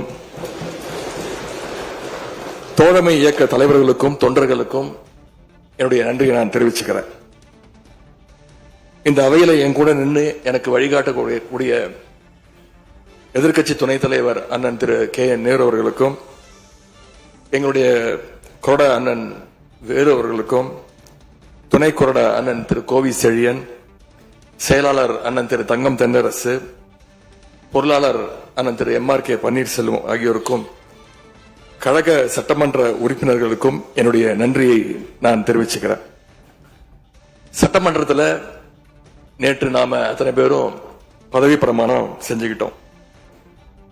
அதன் பின்பு இன்னைக்கு முதல் நடவடிக்கையா பேரவைத் தலைவரை இன்றைக்கு தேர்ந்தெடுத்திருக்கிறோம். வரலாற்று சிறப்புமிக்க இந்த சட்டப்பேரவையில் மாண்புமிகு பேரவைத் தலைவராக தேர்ந்தெடுக்கப்பட்டிருக்கக்கூடிய உங்களுக்கும், துணைத் தலைவராக தேர்வு செய்யப்பட்டிருக்கக்கூடிய திரு ரவிசங்கர் அவர்களுக்கும் எங்களுடைய தலைவர் சார்பாகவும் கழக சட்டமன்ற உறுப்பினர்கள் சார்பாகவும் மீண்டும் என்னுடைய வாழ்த்துக்களை நான் தெரிவிச்சுக்கிறேன். மாண்புமிகு பேரவைத் தலைவர் அவர்களே, இங்கே ஏற்கனவே எல்லாரும் குறிப்பிட்டது போல நானும் கேள்விப்பட்டிருக்கேன். நீங்க எப்பொழுதுமே சிரித்த முகத்துக்கு சொந்தக்காரர்னு கேள்விப்பட்டிருக்கிறேன். அது மட்டும் இல்ல, எல்லோருடையும் மிகுந்த அன்போடு பழகக்கூடியவர் அப்படின்னு பலர் சொல்லி நான் கேள்விப்பட்டிருக்கிறேன். இதே சட்டப்பேரவையில் 1980 ஆண்டு தேர்தலையும் 2011 சட்டமன்ற தேர்தலையும் நீங்க வெற்றி பெற்று ஒரு சிறந்த சட்டமன்ற உறுப்பினரா நீங்க பணியாற்றி இருக்கிறீங்க. எனவே பேரவையுடைய மரபுகளும் விதிகளும் உங்களுக்கு புதுசு கிடையாது. நீங்க தேர்ந்தெடுக்கப்பட்ட இப்பொழுது சேர்த்து 3 முறையும் ஆளுங்கட்சி உறுப்பினரா சட்டமன்றத்துக்குள்ள நீங்க வந்திருக்கிறீங்க. இந்த முறை எதிர்க்கட்சிகளையும் அரவணைத்து செயல்படுகின்ற ஒரு பேரவைத் தலைவரா நீங்க பொறுப்பேற்றிருக்கிறீங்க. அந்த பொறுப்புல ரொம்ப சிறப்பா நடுநிலைமையோடு செயல்படுவீங்க அப்படிங்கறதா எங்க அத்தனை பேருடைய எதிர்பார்ப்பு. அதே போல ஒரு எளிய பின்னணியில் இருந்து வந்த முதன்முறையாக சட்டமன்ற உறுப்பினராக பொறுப்பேற்றிருக்கக்கூடிய மக்களால் தேர்ந்தெடுக்கப்பட்டிருக்கக்கூடிய திரு மாண்புமிகு ரவிக்குமார் அவர்கள் பேரவையினுடைய துணைத் தலைவராக உங்களுக்கு உறுதுணையாக இருந்து இந்த அவையை வழிநடத்துவார் அப்படின்னு நாங்க அத்தனை பேரும் நம்புறோம். மாண்புமிகு பேரவைத் தலைவர் அவர்களே, நம்முடைய மாண்பு முதலமைச்சர் அவர்கள் நேற்று எங்களுடைய தலைவருடைய வீடுகளுக்கும் அனைத்து கட்சி தலைவருடைய வீடுகளுக்கும் சென்று வாழ்த்துக்கள்லாம் பெற்றுக்கிட்டு போனார். அந்த அரசியல் நாகரிகம் இந்த பேரவையிலும் தொடரணும் அப்படிங்கறதா எங்களுடைய எண்ணம், எதிர்பார்ப்பு. ஏற்கனவே நான் சொல்லி இருந்தாலும் மறுபடியும் சொல்ல விரும்புறேன். திராவிட முன்னேற்ற கழகம் இந்த சட்டப்பேரவையில் எதிரி கட்சியா இல்லாம ஒரு ஆக்கப்பூர்வமான எதிர்கட்சியாக நிச்சயம் செயல்படும். எங்க தலைவர் அவர்கள் சொன்ன மாதிரி திராவிட முன்னேற்ற கழகம் என்னைக்குமே ஒரு ஆக்க சக்தி தான். மாண்புமிகு பேரவைத் தலைவர்களே, இந்த பேரவைக்குன்னு ஒரு மிகப்பெரிய வரலாறு இருக்கு. இன்னைக்கு இந்தியாவில் பண்பாட்டு ரீதியாகவும் பொருளாதார ரீதியாகவும் தமிழ்நாடு சிறப்பா முன்னேறி இருக்கு அப்படின்னா இந்த பேரவையில் நடந்த விவாதங்கள், எடுக்கப்பட்ட முடிவுகள், இயற்றப்பட்ட சட்டங்கள், நிறைவேற்றப்பட்ட தீர்மானங்கள் இதெல்லாம் தான் ஒரு காரணம். பிற மாநிலங்களுக்கெல்லாம் ஒரு எடுத்துக்காட்டாக வழிகாட்டக்கூடிய வகையில் செயல்பட்டு இந்தியாவையே திரும்பி பார்க்க வச்ச சட்டமன்ற பேரவை இந்த தமிழ்நாட்டு சட்டமன்ற பேரவை. அப்படிப்பட்ட இந்த பேரவையில ஆரோக்கியமான ஆக்கப்பூர்வமான விவாதங்களுக்கு இடம் கொடுத்து ஜனநாயக மாண்புகளுக்கு முக்கியத்துவம் கொடுத்து பேரவைத் தலைவர் அவர்கள் என்றைக்கும் நடுநிலைமையோடு செயல்பட வேண்டும் என்று நாங்கள் அனைவரும் விரும்புகின்றோம். நாம இங்க ஆளுங்கட்சி எதிர்கட்சி அப்படின்னு எதிர் வரிசையில் உட்கார்ந்து இருந்தாலும் தமிழ்நாட்டுடைய வளர்ச்சின்னு வரும்போது நாம் அனைவரும் ஒரே வரிசையில முன் வரிசையில் நின்று உழைக்கணும்னு நான் விரும்புகிறேன். அதைத்தான் தமிழ்நாட்டு மக்களும் எதிர்பார்த்துக்கிட்டு இருக்கிறாங்க, விரும்புறாங்க. திராவிட முன்னேற்ற கழகமும் அதைத்தான் விரும்புது. எங்களுடைய தலைவர் அவர்கள் கடந்த 5 ஆண்டுகள்ல அடிக்கடி சொல்ற ஒரு வார்த்தை, இது எனது அரசு அல்ல நமது அரசு என்று எங்களுடைய தலைவர் அவர்கள் அடிக்கடி சொல்லுவார். அதை நிரூபிச்சும் காட்டியிருக்கிறார். சென்ற திராவிட மாடல் அரசுங்கிறது வாக்களிச்ச மக்களுக்கு மட்டும் இல்லாம வாக்களிக்காத மக்களுக்குமான அரசாகத்தான் செயல்பட்டு வந்தது. ஆகவே இந்த புதிய அரசும் அனைவருக்குமான அரசாக உங்களுக்கு வாக்களிக்காத மக்களுக்குமான அரசாக செயல்படும்னு நான் விரும்புறேன். இந்த நேரத்தில் இன்னொரு விஷயத்தையும் இங்க நினைவுபடுத்த விரும்புறேன். மாண்புமிகு பேரவைத் தலைவர் அவர்களும் மாண்புமிகு முதலமைச்சர் அவர்களும் இன்னைக்கு எதிர்க்கட்சி தலைவராக இருக்கிற நானும் ஒரே காலேஜ்ல படிச்ச ஓல்டு ஸ்டூடெண்ட். ஒரே காலேஜ்ல நாம படிச்சிருந்தாலும் அரசாங்கத்தை நடத்துறதுல திமுக தான் சீனியர் பேட்ச். அது உங்களுக்கு தெரியும். 1967 ஆட்சிக்கு வந்தது திமுக தான். நாங்க தான் சீனியர்ஸ்.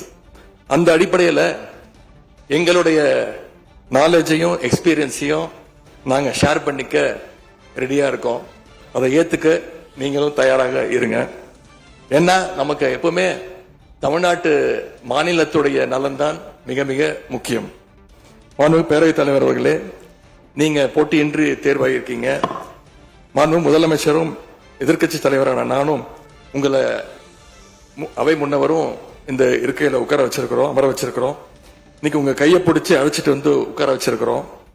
இனி எங்க 2 தரப்பையும் நீங்க தான் கையை பிடிச்சி அரவணைச்சு கோவம் இல்லாம கோவப்படாம, நீங்க கோவப்பட மாட்டீங்கன்னு தெரியும். உங்களை கோவப்படுத்துற மாதிரி எந்த செயலையும் நாங்க செய்ய மாட்டோம்.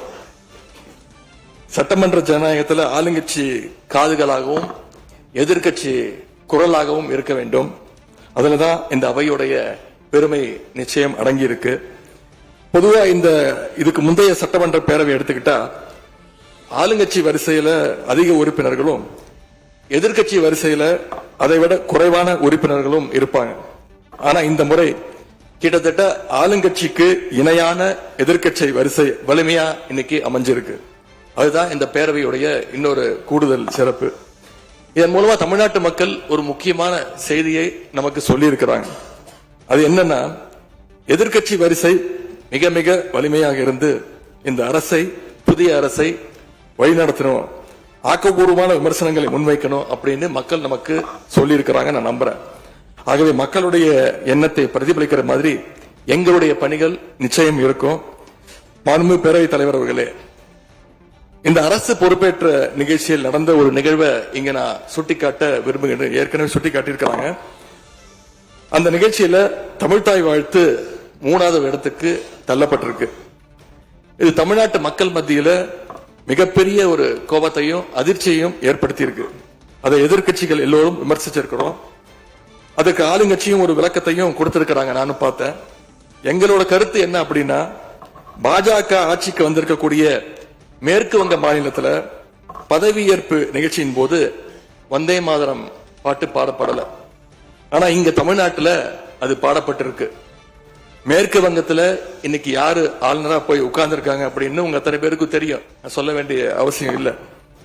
அவர் இங்க ஆளுநரா இருந்தப்போ தமிழ்நாடு சட்டமன்ற பேரவையில தமிழ்தாய் வாழ்த்துக்கு முன்னாடி தேசிய கீதம் பாடணும்னு பேரவையினுடைய மரபையே மாத்த சொன்னவர் தான் இன்னைக்கு மேற்கு வங்கத்தில் ஆளுநராக இருக்கிறார். அதை நாங்க உறுதியா எங்களுடைய தலைவர் அப்போதைய முதலமைச்சர் உறுதியா மறுத்தார். அதனால 2023 ஆண்டு முதல் தொடர்ந்து 3 வருஷம் அவர் பேரவையிலிருந்து வெளிநடப்பு செஞ்சுட்டு போன காட்சிகளை எல்லாம் நீங்களும் பார்த்திருப்பீங்க. இதன் மூலமா நாங்க சொல்ல வர்றது, அடுத்து விரைவிலேயே இந்த பேரவையில ஆளுநர் உரை நிகழ்த்த இருக்கிறார். ஆகவே ஏற்கனவே உங்களுடைய அரசனுடைய பதவியேற்பு விழாவில் நடந்த அந்த சம்பவம், அந்த தவறு மீண்டும் இந்த பேரவையில நடப்பதற்கு நீங்க அனுமதிக்க கூடாது. நாங்கள் அனுமதிக்க மாட்டோம். பேரவையில் மட்டுமல்ல, தமிழ்நாட்டில் நடக்கக்கூடிய எந்த நிகழ்ச்சியாக இருந்தாலும் சரி, அரசு நிகழ்ச்சியாக இருந்தாலும் சரி, எந்த நிகழ்ச்சியாக இருந்தாலும் சரி, தமிழ்தாய் வாழ்த்து என்றைக்கும் 2வது இடத்திற்கு நாம தள்ளி போக விடக்கூடாது. இந்த அரசு அதற்கு அனுமதிக்க கூடாது என்று நான் இங்கே கேட்டுக்கொள்கின்றேன். ரொம்ப விழிப்போடு இருந்து நம்முடைய உரிமையை மரபை பாதுகாக்கணும்னு உங்களை எல்லாம் வலியுறுத்தி நான் கேட்டுக்கொள்கின்றேன். பண்பு பேரவைத் தலைவர் அவர்களே, வண்டிக்கு பிரேக் எப்படியோ, ஒரு காலைக்கு மூக்கனாங்கயிறு எப்படியோ, அப்படிதான் ஆளுங்கட்சிக்கு எதிர்கட்சி அப்படின்னு பேரறிஞர் அண்ணா அவர்கள் நமக்கு சொல்லியிருக்கிறார். ஆகவே பேரறிஞர் அண்ணா சொன்ன வழியில ஆளுங்கட்சியினுடைய செயல்பாட்டை உற்று நோக்கி உங்களுடைய நிறைகளை குறைகளை சுட்டு காட்டுகின்ற ஒரு ஆக்கப்பூர்வமான எதிர்கட்சியாக நாங்கள் நிச்சயமாக செயல்படுவோம். இந்த அவைக்கு புதியவங்க, ஃபர்ஸ்ட் டைம் எம்எல்ஏஸ் நிறைய பேர் வந்திருக்கிறீங்க, அதுல மிகுந்த மகிழ்ச்சி. அதே போல ரொம்ப வருடங்களுக்கு பிறகு நிறைய பெண் சட்டமன்ற உறுப்பினர்கள் இங்க இடம்பெற்றிருக்கிறீங்க, அதுல எங்களுக்கு கூடுதல் மகிழ்ச்சி. அத்தனை பேருக்கும் மீண்டும் என்னுடைய வாழ்த்துக்கள். தமிழ்நாட்டுடைய உரிமைகளுக்காகவும் வளர்ச்சிக்காகவும் நாம எல்லாரும் சேர்ந்து ஒன்னா பயணிப்போம். எது எப்படி ஆனாலும் திராவிட இயக்கத்தினுடைய அடிப்படை கொள்கைப்படி எல்லோருக்கும் எல்லாம் கிடைக்கிறதை உறுதி செய்கின்ற வகையில எதிர்க்கட்சி வரிசையில இருந்து நாங்கள் நிச்சயம் செயல்படுவோம். நடந்து முடிந்த தேர்தலில் ஆட்சி அமைப்பதற்கான பெரும்பான்மையை ஆளுங்கட்சிக்கு மக்கள் வழங்காமல் போனாலும் திராவிட முன்னேற்ற கழகத்துடைய தலைமையில் தேர்தலை சந்திச்சு வென்ற தோழமை இயக்க சட்டமன்ற உறுப்பினருடைய ஆதரவோடு ஆட்சி அமைத்திருக்கக்கூடிய புதிய அரசிற்கும் மாண்பு முதலமைச்சர் அவர்களுக்கும் என்னுடைய வாழ்த்துக்களை நான் மீண்டும் தெரிவித்துக் கொள்கின்றேன். மாண்புமிகு பேரவைத் தலைவர் அவர்களுக்கும் பேரவை துணைத் தலைவர் அவர்களுக்கும் என்னுடைய நன்றி. உங்களுடைய பணிகள் சிறக்கட்டும். மீண்டும் என்னுடைய வாழ்த்துக்களை தெரிவித்துக் கொள்கிறேன். நன்றி, வணக்கம். வெல்க தமிழ், வாழ்க தமிழ்நாடு. மக்களை பிரிக்கும் சனாதானம் நிச்சயம் ஒழிக்கப்பட வேண்டும். நன்றி, வணக்கம். மாண்புமிகு முதலமைச்சர் அவர்கள்.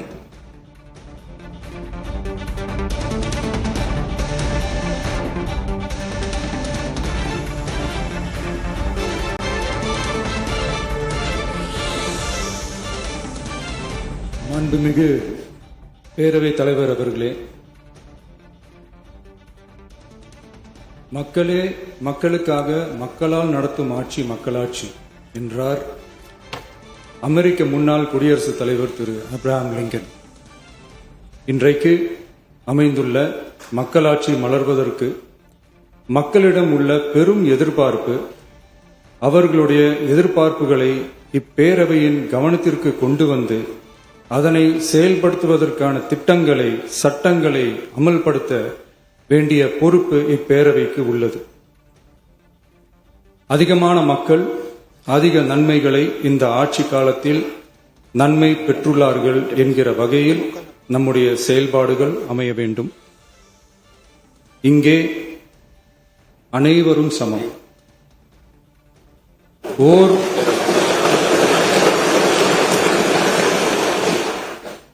ஓர் உறுப்பினரை கொண்ட கட்சிகள் இங்கே இடம் பெற்றிருந்தாலும் அவர்களுடைய கருத்துகளுக்கும் அதிக எண்ணிக்கை பெற்ற தமிழக வெற்றிக் கழக உறுப்பினர்கள் தெரிவிக்கும் கருத்துகளுக்கும் சமமாகவே மதிப்பளிக்கப்பட்டு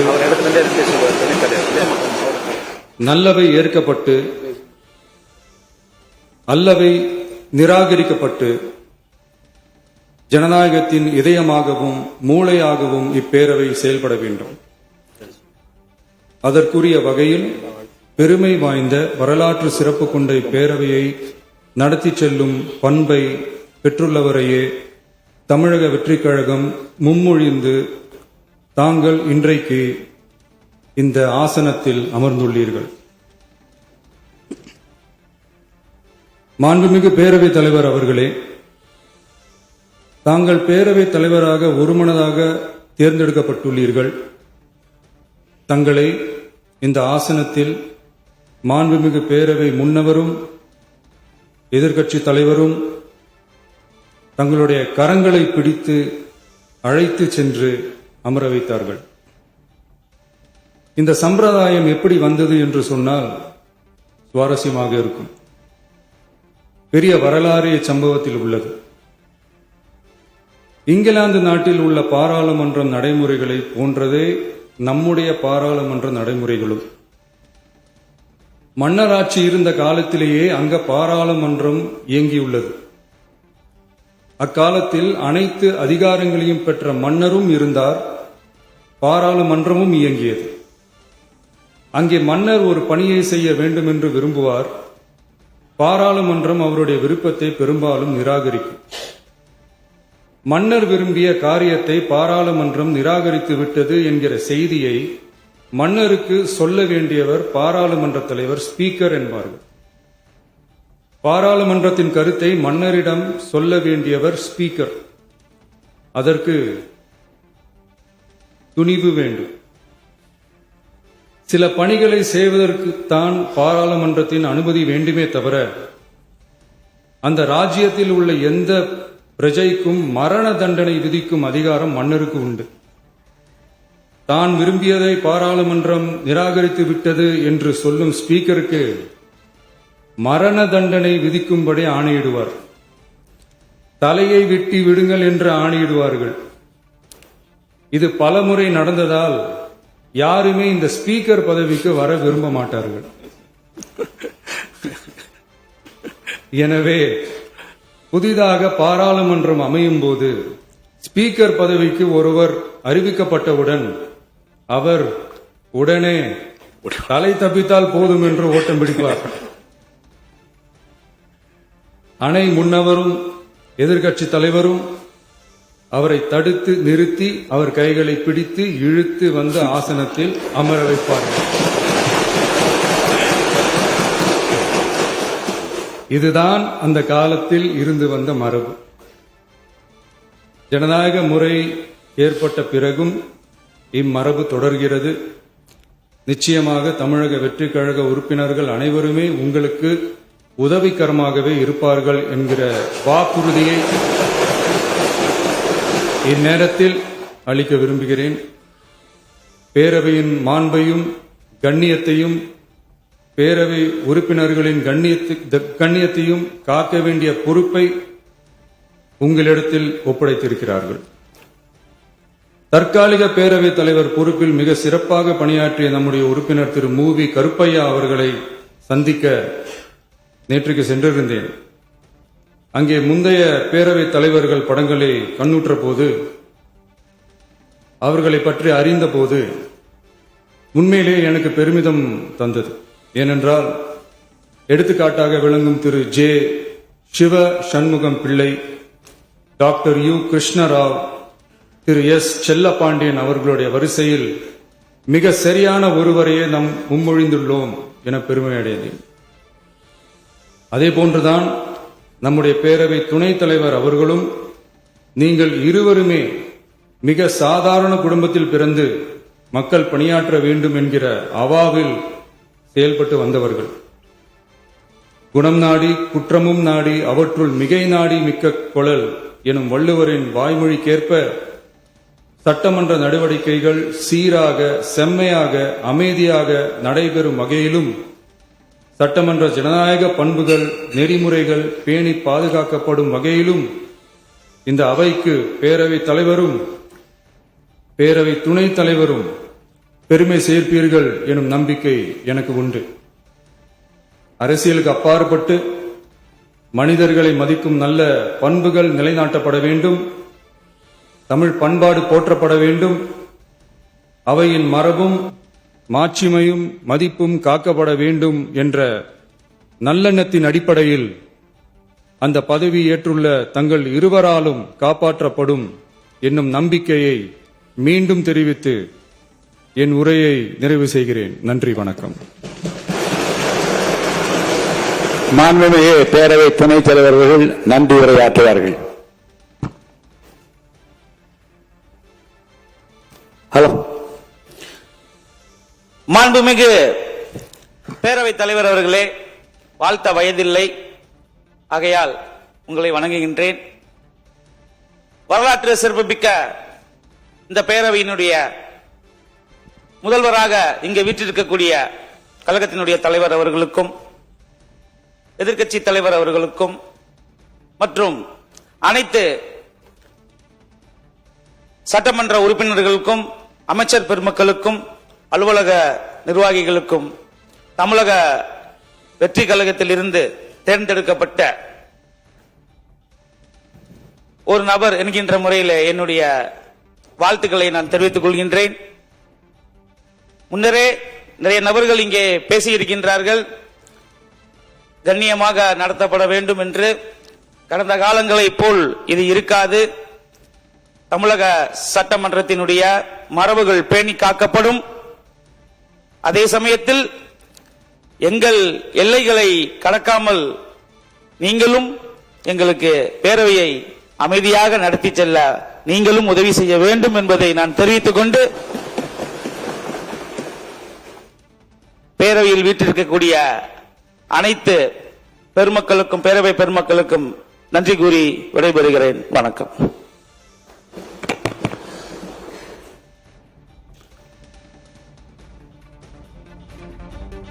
எங்கள் வாழ்வும் எங்கள் வளமும் மங்காத தமிழென்று சங்கே முழங்கு என்று தமிழ்த்தாயை வணங்கி தொடங்குகிறேன். மக்கள் நெஞ்சங்களில் நீக்கமர நிறைந்திருக்கிற போற்றுதலுக்குரிய இந்திய திருநாடே வியப்பால் விழிகளை உயர்த்தி தமிழ்நாட்டிலே இப்படி ஒரு முதலமைச்சரா என்று விழிகளை திறந்து போற்றி பாராட்டுகிற மாண்புமிகு தமிழ்நாடு முதலமைச்சர் அவர்களுக்கும், மாண்புமிகு அமைச்சர் பெருமக்களுக்கும், உடன் பொறுப்பேற்றிருக்கும் மாண்புமிகு பேரவை துணைத் தலைவர் மாண்புமிகு திரு மு ரவிசங்கர் அவர்களுக்கும், மாண்புமிகு எதிர்க்கட்சி தலைவர் அவர்களுக்கும், வாழ்த்துரை வழங்கிய அனைத்து சட்டமன்ற கட்சி தலைவர்களுக்கும், மாண்புமிகு பேரவை உறுப்பினர்களுக்கும், பத்திரிகையாளர்கள் மற்றும் ஊடக நண்பர்களுக்கும் என்னுடைய பணிவான வணக்கங்களை முதலில் தெரிவித்துக் கொள்கிறேன். பூர்வீக இடத்தை திருச்சி மாவட்டமாகவும், பிறந்த இடத்தையும் பெண் கொண்ட இடத்தையும் திண்டுக்கல் மாவட்டமாகவும், வளர்ந்து ஆளாகிய இடத்தை திருவள்ளூர் மாவட்டத்தை சார்ந்த அம்பத்தூராகவும் கொண்ட எனக்கு 1000 விளக்கு தொகுதியில் போட்டியிட வாய்ப்பளித்து 15,141 வாக்குகள் வித்தியாசத்தில் வெற்றியடைய செய்த மாண்புமிகு முதல்வர் அவர்களுக்கும், என்னுடைய 1000 விளக்கு தொகுதி மக்களுக்கும் என்னுடைய நெஞ்சார்ந்த நன்றியை மலர்களை காணிக்கையாக்குகிறேன். 1980ஆம் ஆண்டு சட்டமன்ற உறுப்பினராக பொறுப்பேற்ற நான் முதல் நாள் இந்த வளாகத்திற்கு வந்தபோது என் தகப்பனார் ஜான் சாமுவேல் அவர்களும், தாயார் கமலம் சாமுவேல் அவர்களும், என் மூத்த அண்ணன் கிருபாகரன் அவர்களும், மூத்த அண்ணன் ஆரோக்கியராஜன் அவர்களும் இங்கே அமைந்துள்ள செயின்ட் மேரிஸ் சர்ச்சுக்கு அழைத்துச் சென்றார்கள். ஜெபம் செய்த பின்னர் என் பெற்றோர், சிறிய வயதில் பெரிய பொறுப்பு உனக்கு கிடைத்திருக்கிறது, நல்ல பெயர் வாங்க வேண்டும், நம் வீட்டு வாசலில் நின்று நம்ம யாரும் கேள்வி கேட்கக்கூடாது, நீ பெரியவர்களை மதிக்க வேண்டும், தவறான வருவாய் எந்த காலத்திலும் வீட்டுக்குள் வரக்கூடாது, யாருடைய சாபத்திற்கும் நீ ஆளாக கூடாது என்று அறிவுரை கூறி நெற்றியில் சிலுவை அடையாளமிட்டு முதல் நாள் சட்டமன்ற கூட்டத்திற்கு ஒரு எல்கேஜி பிள்ளையை பள்ளிக்கு அனுப்பி வைப்பது போல அனுப்பி வைத்த நாட்களை நான் நினைத்துக் கொண்டுதான் வளாகத்துக்குள்ளே வந்தேன். 38 ஆண்டுகளாக உன் கண்ணின் இமை போல என்னை காத்து இந்த உயர்வான இடத்திற்கு நான் வர வேண்டும் என்று விரும்பிய என் துணைவியார் கிரேஸ் ஜெயந்திராணி அவர்களை நன்றியோடு நினைக்கிறேன். பொது வாழ்வில் என்னை வளர்த்து உருவாக்கி ஆளாக்கிய பெருமை புரட்சித் தலைவர் எம்ஜிஆர் அவர்களுக்கு தான் உண்டு. இதே சட்டமன்ற வளாகத்தில் 84ஆம் ஆண்டு புகாரே இல்லாத சட்டமன்ற உறுப்பினராக உங்களை பார்க்கிறேன். யாரை கேட்டாலும் கண்ணியமானவர், நல்லவர் என்று சொல்கிறார்கள். இந்த நற்பெயரை எப்படி எடுக்க முடிந்தது என்று புரட்சித் தலைவர் என்னிடம் கேட்டார், சிறிய வயதில் என்னை சட்டமன்ற உறுப்பினராக ஆக்கினீர்கள், உங்களுக்கு கெட்ட பேர் வரக்கூடாது என்று கவனமாக நடக்கிறேன் என்று பதில் சொன்னேன். மிகவும் பாராட்டிக் கொண்டிருந்த சட்டமன்ற பேரவையில் என்னை அனுப்பி வைத்தார். 78ஆம் ஆண்டு அம்பத்தூர் நகரிய கவுன்சிலர், 80ஆம் ஆண்டு சட்டமன்ற உறுப்பினர், 84ஆம் ஆண்டு ஒருங்கிணைந்த 17 தொகுதிகளை உள்ளடக்கிய செங்கல்பட்டு மாவட்டத்திற்கு மாவட்ட செயலாளர், 85ஆம் ஆண்டு முதல் அவர் மறையும் வரை அனைத்திந்திய அண்ணா திராவிட முன்னேற்ற கழக எம்ஜிஆர் இளைஞரணி செயலாளர் பொறுப்பில் அமர்த்தினார். அவர்தான் எனக்கு வாத்தியார். மனிதநேயம் உட்பட பல ஆளுமை பண்புகளை அவரிடம் நான் கற்றுக்கொண்டேன். எனக்கு ஒரு மகள் இருந்திருந்தால் நான் பிரபாகருக்கு தான் கொடுத்து வைப்பேன் என்று தமிழ்நாட்டில் முதல் முறையாகவும் கடைசி முறையாகவும் என்னை ஒரு வீட்டு பிள்ளை போல வளர்த்து உருவாக்கிய ஆளாக்கிய புரட்சித் தலைவர் எம்ஜிஆருடைய நினைவுகளை இந்த நேரத்தில் நான் சுமக்கின்றேன். அவர் மறைவுக்கு பிறகு மறைந்த முதல்வர் புரட்சித் தலைவி அம்மா அவர்கள் அன்பையும் நம்பிக்கையும் பெற்று அவரோடு பலமுறை நான் பயணித்திருக்கிறேன். பல முக்கிய முடிவுகள் எடுக்கின்ற அந்த கொள்கை முடிவு கூட்டங்களில் பங்கு பெற்றிருக்கிறேன். மக்கள் தலைவர் மூப்பனார் அவர்களோடு பொதுவாழ்வு பயணம் தொடர்ந்தது. காங்கிரஸ் பேரியக்கத்தின் மாபெரும் தலைவரான அவர் தனி இயக்கம் கண்டபோது அவரின் அரசியல் தனி செயலாளராக பணியாற்றினேன். எனக்கு கிடைத்திருக்கிற மிகப்பெரிய சொத்து ஜேசிடி பிரபாகர் என்று பொது மேடையில் அவர் என்னை பாராட்டி பேசினார். மீண்டும் புரட்சித் தலைவர் அம்மா அவர்களின் தலைமையில் திராவிட முன்னேற்ற அனைத்திந்திய அண்ணா திராவிட முன்னேற்ற கழகத்தின் முதுபெரும் தலைவர் அவருடைய தேர்தல் நேரத்திலே எதிர்த்து 2011ஆம் ஆண்டு வில்லிவாக்கம் தொகுதியில் வெற்றி பெறுகிற வாய்ப்பை இறைவன் எனக்கு அளித்தார். சிட்கோ தமிழ்நாடு சிறுவர் வளர்ச்சிக் கழகத்தின் தலைவராக 3 ஆண்டுகளும் பணியாற்றினேன். 2013ஆம் ஆண்டு அகில இந்திய செஸ் சம்மேளனத்தின் தலைவராக இருந்தபோது இந்தியாவில் முதல் முறையாக அகில உலக செஸ் போட்டியை சென்னையில் நடத்துவதற்கு மாண்புமிகு அம்மா அவர்கள் 29 கோடி ரூபாய் நிதி அளித்து அந்த போட்டியை என் முன்னிலையில் நடத்துவதற்கு, அந்த வரலாற்று சிறப்புமிக்க இந்தியாவிலே முதல் முறையாக நடத்துவதற்கு காரணமாக அமைந்த அந்த நிகழ்வு என் நெஞ்சத்தில் நீங்காது இருக்கிறது. 2016ஆம் ஆண்டு சட்டமன்ற உறுப்பினர் தேர்தலில் நான் வெற்றி வாய்ப்பை இழந்தபோது கொளத்தூர் தொகுதியில் புரட்சித் தலைவி அம்மா அவர்கள் என்னிடம், தேர்தல் பணியை சிறப்பாக செய்தீர்கள், உங்கள் எதிர்காலம் பிரகாசமாக இருக்கிறது, எதை பற்றியும் கவலைப்பட வேண்டாம், நான் உங்களுடனே இருக்கிறேன் என்று என்னிடம் சொல்லி என்னை அழைத்து காரை நிறுத்தி இதை சொல்லி என்னை உற்சாகப்படுத்திய நினைவு என் நெஞ்சத்தில் நீங்காது இருக்கிறது. கடந்த 2 ஆண்டுகளில் ஏற்பட்ட அரசியல் புரட்சி என்றே சொல்லலாம். ஆம், தமிழக வெற்றி கழகம் ஒரு புதிய சக்தியாக பிரசவித்தது. மாற்றத்திற்கான மக்களின் விருப்பம், இளைஞர்களின் அரசியல் பங்கேற்பு, நல்லாட்சிக்கான எதிர்பார்ப்பு ஆகியவற்றின் வெளிப்பாடாக இந்த இயக்கம் வளர்ச்சி பெற்றது. இளைஞர்கள், பெண்கள், தொழிலாளர்கள் மற்றும் சாதாரண மக்களின் எதிர்பார்ப்புகளை, சாதி மதமற்ற சமூகத்தை உருவாக்க வேண்டிய கடப்பாட்டினை நிறைவேற்ற இவர் ஒருவரால் மட்டும்தான் இன்று முடியும் என்று நினைத்த மக்களின் உயிர்ப்பாக நம்முடைய முதலமைச்சர் அவர்கள் திகழ்ந்தார்கள். புரட்சித் தலைவர் எம்ஜிஆர், புரட்சித் தலைவி அம்மா ஆகியோர் மறைவுக்கு பிறகு ஒரு சரியான தலைமையை தேடி என் மனம் தவித்தது. மீண்டும் ஒரு எம்ஜிஆர் நமக்கு கிடைக்க மாட்டாரா என்று என் மனம் ஏங்கியது. அந்த ஏக்கத்தை, அந்த தவிப்பை போக்கிய மாபெரும் தலைவர்தான் நம் முன்னாலே அமர்ந்திருக்கின்ற வாழும் எம்ஜிஆர், மக்களின் மகத்தான தலைவராக பரிணமிக்கும் மாண்புமிகு முதலமைச்சர் தளபதி விஜய் அவர்கள். அவர் எனக்கு மட்டுமல்ல, நாட்டு மக்களின் குறைகளை தீர்க்கிற, கண்ணீரை துடைக்கிற, தமிழக மக்களுக்கு கிடைத்திருக்கிற மாபெரும் சக்தியாக நீங்கள் எல்லாம் இங்கே பாராட்டி பேசினீர்களே. வந்தார், எதிர்க்கட்சிகளை எல்லாம் சந்தித்தார்.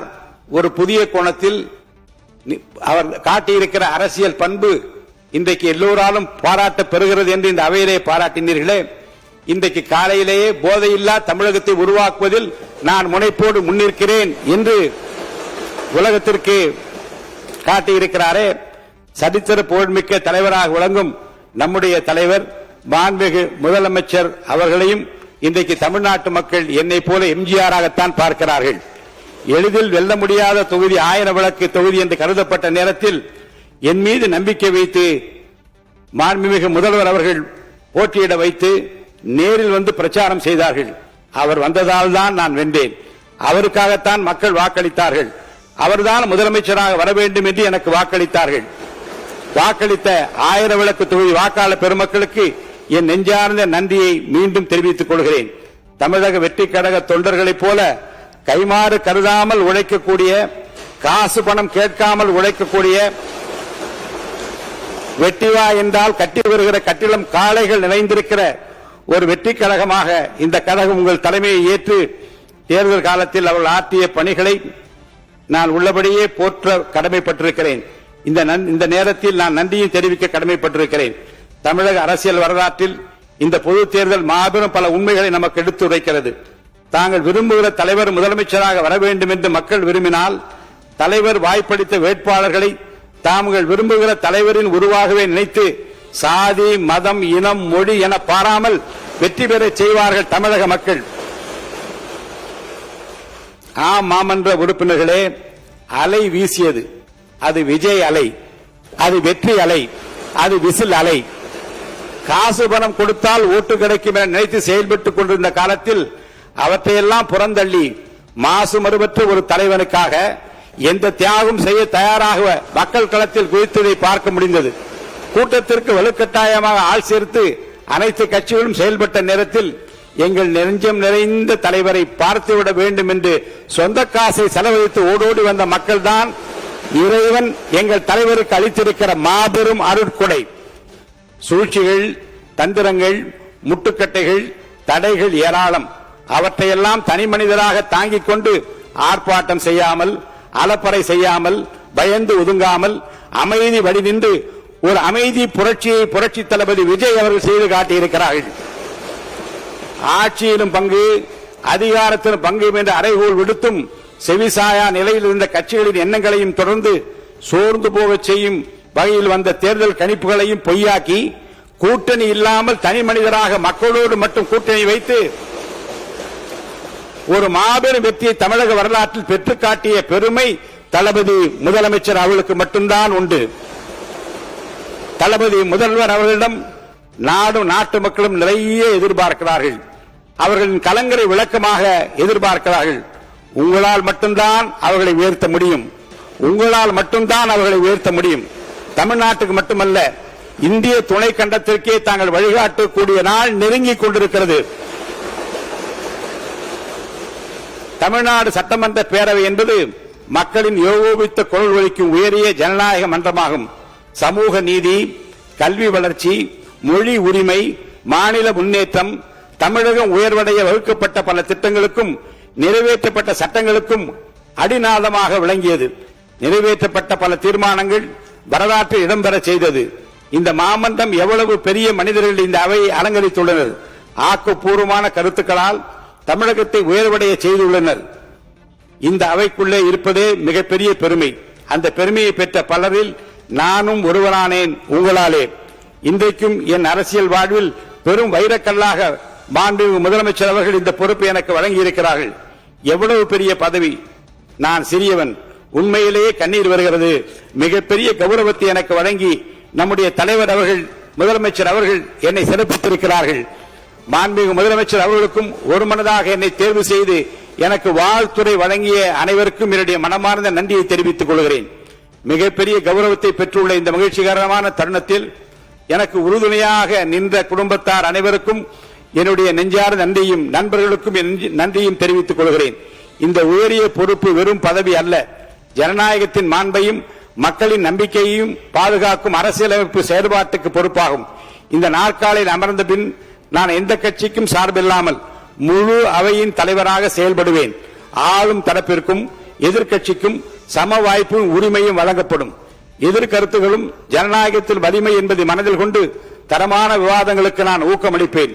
தமிழக மக்கள் நம்மை அரசியல் மோதலுக்காக அல்ல, மக்கள் பிரச்சனைக்கான தீர்வுகளை உருவாக்குவதற்காக அவைக்கு அனுப்பியுள்ளனர். எனவே நாம் அனைவரும் அவையின் மாண்பை பாதுகாப்போம், தரமான விவாதங்களை வைப்போம், தனிப்பட்ட விமர்சனங்களை தவிர்ப்போம், மக்கள் நல சட்டங்களை முன்னிலைப்படுத்துவோம். இந்த அவை இந்தியாவிற்கு முன்மாதிரியாக திகழ்ந்தது, அது திகழ வேண்டும் என்பதில் நாம் அனைவரும் ஒன்றாக பணியாற்ற வேண்டும் என்று அனைவரையும் பணிவன்புடன் கேட்டுக்கொள்கிறேன். தமிழ் மொழி நமது அடையாளம் மட்டுமல்ல, அது நமது சிந்தனை மற்றும் பண்பாட்டின் மரபின் உயிராகும். இந்த அவையில் தமிழ் மொழி மேலும் வளமுடன் பயன்பட வேண்டும் என்பதில் நான் உறுதியாக இருக்கிறேன்.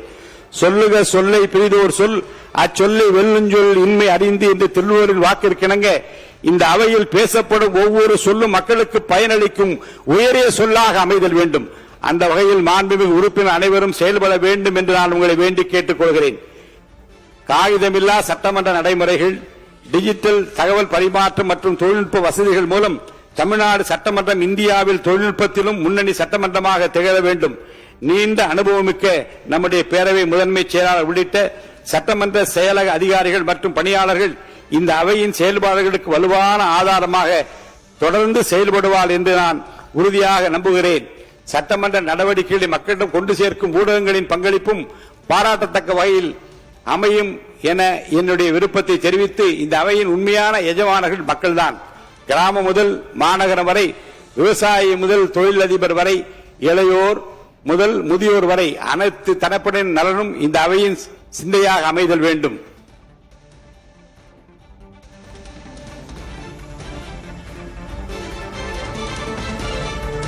மக்களின் தந்தை என்று போற்றப்படும் கணேஷ் வாசுதேவ் மல்லங்கார் அவரை பற்றி மக்களவை செயலகம் 2018 வெளியிட்டுள்ள ஒரு வெளியீட்டை, ஒரு குறிப்பை இங்கே நான் சொல்லுவது பொருத்தமாக இருக்கும் என்று கருதுகிறேன். தமிழ் படுத்தி அதை நான் வாசிக்கின்றேன். தமிழிலே கூற வேண்டுமெனில், மாவலங்காரின் பங்கு அவையின் நடவடிக்கைகளை நெறிப்படுத்துவோராகவோ எளிதாக்குவோராகவோ மட்டுமல்லாமல் இந்த நிலத்தின் கலாச்சாரம் மற்றும் நெறிமுறைகளுக்கு ஏற்ற விதிகள், நடைமுறைகள், மரபுகள் மற்றும் பழக்க வழக்கங்களை நிறுவும் பொறுப்பை பெற்ற ஒரு ராஜதந்திரியாக, முன்னோடியாக மற்றும் நிறுவன தந்தையாக இருந்து அவர் இதையெல்லாம் பொறுமை, விடாமுயற்சி, ஞானம் மற்றும் எல்லாவற்றுக்கும் மேலாக வரலாற்று உணர்வுடன் நிறைவேற்றினார். அவர் அவையின் கண்ணியத்தை கடைபிடித்ததோடு மற்றவர்களை அதை கடைபிடிக்க செய்தார். உறுதியான, அதே சமயம் நெகிழ்வான, கண்டிப்பான, அதே சமயம் கனிவான மற்றும் அனுதாபம் கொண்ட அவையின் அனைத்து பிரிவினருக்கும் எப்போதும் நியாயமாக நடந்து கொள்ளும் ஒரு முன்மாதிரி சபாநாயகராக சந்தேகத்திற்கு இடமின்றி அவர் இருந்தார். என்னுடைய விருப்பம் மற்றும் நோக்கம் மாவல்லங்கரை போல ஒரு முன்மாதிரி சட்டமன்ற பேரவை தலைவராக செயல்பட வேண்டும். அப்படிப்பட்ட எண்ணற்ற அவை தலைவர்களைத்தான் இந்த மாமன்றம் பார்த்திருக்கிறது. அவர்களெல்லாம் நமக்கு இன்றைக்கு எனக்கு வழிகாட்டியாக இருக்கிறார்கள். இன்னும் சொல்ல போனால் அவ்வாறு செயல்படுவது என்னுடைய பொறுப்பும் கடமையும். மாண்புமிகு முதல்வர் அவர்கள் பதவியேற்பு விழாவில் கூறியது போல் ஒரு புதிய துவக்கத்தை உருவாக்க வேண்டும் என்பதை மக்கள் உணர்த்துவதற்கான தீர்ப்புதான் கோடிக்கணக்கான மக்கள் இந்த முறை நமக்கு அளித்திருக்கிற ஒரு தீர்ப்பு. லட்சியம் வெற்றி பெற வேண்டுமானால் அந்த லட்சியத்தின் நியாயத்தை விளக்கிவிட்டால் மட்டும் போதாது, அந்த லட்சியத்திற்கு பலத்தையும் சேர்த்தாக வேண்டும். ஏனெனில் எவ்வளவு நியாயமான லட்சியமும் பலத்துடன் கூடி இருந்தாலோடைய வெற்றி பெற முடியாது என்று பேரறிஞர் அண்ணா அவர்கள் ஒரு முறை சொன்னார்கள். தமிழ்நாட்டில் ஊழலற்ற ஆட்சியை, நேர்மையான ஆட்சியை நிறுவ வேண்டும் என்ற லட்சியத்திற்கான நியாயத்தினை விளக்கி அந்த லட்சியம் பலத்துடன் இருக்கக்கூடியதாக இருக்க வேண்டும் என்பதற்காகவே மக்களோடு கூட்டணி அமைத்து ஆற்றுனா அடக்குமுறைகளையும் சொல்லனா சூழ்ச்சிகளையும் சகிக்க முடியாத சதிகளையும் தாங்கிக் கொள்ள முடியாத துரோகத்தையும் தகர்த்தெறிந்து வெற்றி கொடியை நாட்டி எடுத்த இடுப்பிலேயே அரியாசனத்திலே அழுத்தமாக, வலிமையாக, கம்பீரமாக அரிமாபோல் வீற்றிருக்கிற வரலாற்று நாயகர் மாண்புமிகு தமிழ்நாடு முதலமைச்சர் அவர்களுக்கு என் நன்றியை நான் தெரிவித்துக் கொள்கிறேன். பாவேந்தர் பாரதிதாசன் அவரிடம் சென்று கவிதை எப்படி எழுதுவது என்று ஒருவர் கேட்டார். அதற்கு கவிதையை ஏற்றுவதெல்லாம் முடியாதுப்பா, புல்லை பற்றி பாட வேண்டும் என்றால் புல்லோடு ஒன்றிணைந்து விட வேண்டும், அது சொல்வதை எழுதி கொள்ள வேண்டும், அதுதான் கவிதை என்றார் பாரதிதாசன். அதன் உள்ளர்த்தம் என்னவென்றால், புல்லை பற்றி பாட வேண்டும் என்றால் புல்லாக மாற வேண்டும், அப்போதுதான் கவிதை பிறக்கும். இதுபோல தேர்தல் பிரச்சாரத்தின் போது மாண்புமிகு முதலமைச்சர் அவர்கள் மக்களோடு மக்களாக ஒன்றிணைந்து விட்டார்கள், ஒன்றிணைந்து செயல்பட்டார்கள். மக்களின் மௌன வார்த்தைகளை, மக்களின் உணர்ச்சிகளை உணர்ந்து அதற்கேற்ற வாக்குறுதிகளை வழங்கினார்கள். அதுதான் இந்த மாபெரும் வெற்றி அவருக்கு பெற்றுத் தந்தது. போட்டியிட்ட முதல் தேர்தலிலேயே எம்ஜிஆர் அவர்கள் வெற்றி பெற்றதால் புரட்சி தலைவர் என்று மக்களால் அழைக்கப்பட்டார். புரட்சி தலைவர் போலவே தாங்களும் போட்டியிட்ட முதல் தேர்தலிலே வெற்றி பெற்றுள்ளதால் புரட்சி தளபதி என்று மக்களால் இன்றைக்கு நீங்கள் அழைக்கப்படுகிறீர்கள். இந்த சாதனையை புரிய வேண்டும் என்றால் தலைமை பண்பு, துணிச்சல், நேர்மை மற்றும் ஈர்ப்பு சக்தி அவசியம். இந்த பண்புகளை மாண்புமிகு முதலமைச்சர் அவர்களே இயற்கையாகவே இறைவன் உங்களுக்கு அளித்திருக்கிறார். ஒரு போரை தலைமை தாங்கி நடத்துபோர்தான் தளபதி. தளபதி என்ற இந்த இலக்கணத்திற்கு ஏற்பு தமிழ்நாட்டில் நடைபெற்ற ஜனநாயக போரை தனியாக சந்தித்து ஒரே ஆளாக எதிர்கொண்டு இந்த சரித்திர சாதனையை தமிழக வெற்றி கழகத்தின் சார்பாக நீங்கள் படைத்திருக்கிறீர்கள். இதற்காக உங்களை நான் மனதார பாராட்டுகிறேன். சென்னை மாகாண ஆளுநராக இருந்த லார்ட் வெலிங்டன் அவர்களும் அவருடைய மனைவி லேடி வெலிங்டன் அவர்களும் இணைந்து 6/3/1922 நடைபெற்ற விழாவில் வழங்கிய நாற்காலி தான் நான் அமர்ந்திருக்கிற இந்த நாற்காலி. இந்த விழாவிலே பேசிய சென்னை மாகாண சட்டமன்ற பிரதிநிதியும் இந்திய சுதந்திர போராட்ட வீரரும் அரசியல் ராஜதந்திரியுமான திவான் பகதூர் எம் ராமச்சந்திர ராவ் பண்டுலு அவர்கள் ஹவுஸ் ஆஃப் காமன்ஸ் தலைவராக இருந்தவர்களெல்லாம் தாங்கள் பயன்படுத்திய நாற்காலியை தங்கள் பதவி காலத்தில் நிறைவாக எடுத்து செல்வது வழக்கம். இந்த நடைமுறை 1832 முதல் கைவிடப்பட்டது என்று தெரிவித்திருக்கிறார். இந்த ஜனநாயக நடைமுறையின் மூலம் புனிதமான கிட்டத்தட்ட 200 ஆண்டுகள் பழமை வாய்ந்த ஒரு வரலாற்று சின்னமாக இந்த நாற்காலி விளங்குகிறது. இப்படிப்பட்ட நாற்காலி அமரக்கூடிய வாய்ப்பு நீங்கள் தந்திருப்பது என்னை பெருமையடைய வைக்கிறது. இந்த நாற்காலி அமரக்கூடிய வாய்ப்பு கிடைப்பதெல்லாம் இந்த அவையின் கண்ணியம் மற்றும் பெருமையை மிக உயர்ந்த அளவில் நிலைநிறுத்த வேண்டும் என்று லார்ட் வெலிங்டன் அவர்கள் குறிப்பிட்டதை நான் படித்து பார்த்தேன். மாண்புமிகு முதலமைச்சர் புரட்சி தளபதி அவர்கள் எனக்கு இந்த பொறுப்பினை வழங்கியிருக்கிறார்கள். என் கடன் பணி செய்து கிடப்பது என்பதற்கேற்ப கடமை, கண்ணியம், கட்டுப்பாடு என்ற பேரறிஞர் அண்ணா அவர்கள் பொன்மொழிக்கேற்ப இந்த அவையின் கண்ணியம் மற்றும் பெருமையை நிலைநிறுத்துவேன் என்பதை மெத்த பணிவன்போடு இந்த மாமன்றத்திற்கு நான் தெரிவித்துக் கொள்ள விரும்புகிறேன். மாண்புமிகு முதலமைச்சர் அவர்கள் நடுநிலைமை பற்றி இங்கு விரிவாக எடுத்து வைத்தார்கள். சான்றாண்மை மிக்க எதிர்க்கட்சி தலைவர்களும் அதனை இங்கே வலியுறுத்தினார்கள். கயிற்றின் மேல் நடக்கும் வித்தைக்கார ஒருவன் வெற்றிக்கு என்ன காரணம் என்று கேட்கப்பட்டது. ஒருவர் கவனம் என்றார், மற்றொருவர் விழிப்புணர்வு என்றார், இன்னொருவர் பயிற்சி என்றார். ஆனால் பயிற்சியாளரோ இவை அனைத்தையும் விட முக்கியமானது நடுநிலைமை என்றால் இடது பக்கமோ வலது பக்கமோ எந்த பக்கம் சாய்ந்தாலும் கயிற்றிலே நடப்போர் விழுந்து விடுவார் என்றாராம். இந்த அளவுக்கு சவாலான பணி சபாநாயகர் பணி. பகைவர் மீதான வெறுப்பு நீதியை நிறுத்துவதிலிருந்து உங்களை தடுத்துவிடக் கூடாது என்கிறது திருக்குரான். ஏழை என்று அவனுக்கு பட்சபாரம் காட்டாமலும் பெரியவன் என்று முகதாட்சியம் பாராமலும் நியாய தீர்ப்பு செய்ய வேண்டும் என்கிறது பைபிள். நடுநிலைமை என்றால் சமத்துவம் என்கிறது பகவத்கீதை. ஆக 3 மதங்களும் நடுநிலைமையை வலியுறுத்துகின்றன. அவையில் காரசாரமான விவாதம் நடக்கும்போது சபாநாயகர் மிகவும் பொறுமையுடனும் பாரபட்ச முறையிலும் சபையை வழிநடத்த வேண்டும் என்று நடுநிலைமை பற்றி பேரறிஞர் அண்ணா அவர்கள் குறிப்பிடுகிறார். Speaker upon election should rise above party politics என்கிறார் பண்டித ஜவஹர்லால் நேரு. அதாவது கட்சி அரசியலுக்கு அப்பாற்பட்டவராக சபாநாயகர் விளங்க வேண்டும். Speaker as a neutral firm and indispensable authority necessary for maintaining parliamentary discipline and upholding the democratic principles என்கிறார் சட்டமேதை அம்பேத்கர் அவர்கள். அதாவது நாடாளுமன்ற ஒழுக்கத்தை பேணி காப்பதற்கும் ஜனநாயக கொள்கைகளை நிலைநிறுத்துவதற்கும் பாரபட்சமற்ற உறுதியான மற்றும் முக்கியமான அதிகார மையமாக இந்த சபாநாயகர் விளங்க வேண்டும். சபாநாயகரின் பணி நடுநிலைமையாக இருக்க வேண்டும் என்பதை உறுதி செய்வதற்காக கட்சி கூட்டங்களுக்கு செல்வதையே நிறுத்தியவர் மக்களவை முன்னாள் சபாநாயகர் மறைந்த தோழர் சோம்நாத் சாட்டர்ஜி அவர்கள். நீதிமன்றங்களிலே நீதிபதிகள் தீர்ப்பு வழங்கும் போது நடைமுறையில் உள்ள சட்டங்களை அடிப்படையாக வைத்து தீர்ப்பு வழங்குகிறார்கள். ஆனால் அந்த சட்டங்களை இயற்றுகின்ற மாமன்றம் இந்த சட்டமன்றம். எனவே இந்த சட்டமன்ற பேரவைத் தலைவரின் முடிவு எந்த அளவுக்கு பொறுப்பு வாய்ந்தது என்பதை அறிந்து செயல்பட வேண்டும் என்று புரட்சித் தலைவர் எம்ஜிஆர் அவர்கள் இந்த மாமன்றத்திலேயே பேசியிருக்கிறார்கள். நடுநிலைமை பற்றி பேரறிஞர் பண்டித ஜவஹர்லால் நேரு, டாக்டர் அம்பேத்கர், புரட்சித் தலைவர் எம்ஜிஆர், தோழர் சோம்நாத் சாட்டர்ஜி உள்ளிட்டவர்களின் கருத்துக்களை மனதிலே நிறுத்தி மாண்புமிகு முதலமைச்சர் மற்றும் மாண்புமிகு சட்டமன்ற கட்சி தலைவர்கள் இங்கே பேசிய கருத்தை மனதிலே கொண்டு தமிழ்நாடு சட்டமன்ற பேரவை விதிகள் மற்றும் மரபுகளுக்கு ஏற்ப நடுவு நிலைமையோடு செயல்பட்டு இந்த அவையின் கண்ணியத்தை காப்பேன் என்று உறுதியினை நான் இங்கே அளிக்க கடமைப்பட்டிருக்கிறேன். அடுத்தபடியாக சிறிய கட்சிகளுக்கு அதிக வாய்ப்பு கொடுக்க வேண்டும் என்று இங்கே பேசிய மாண்புமிகு முதலமைச்சர் மற்றும் மாண்புமிகு உறுப்பினர் குறிப்பிட்டார்கள். சபாநாயகர் ஆளுங்கட்சியை சேர்ந்தவர்களாக இருந்தாலும் அவையில் சிறுபான்மையாக இருக்கும் எதிர்க்கட்சியின் குரல் ஒலிக்கப்படுவதை உறுதி செய்ய வேண்டும் என்பது அவரது கடமை என்றார் பேரறிஞர் அண்ணா அவர்கள்.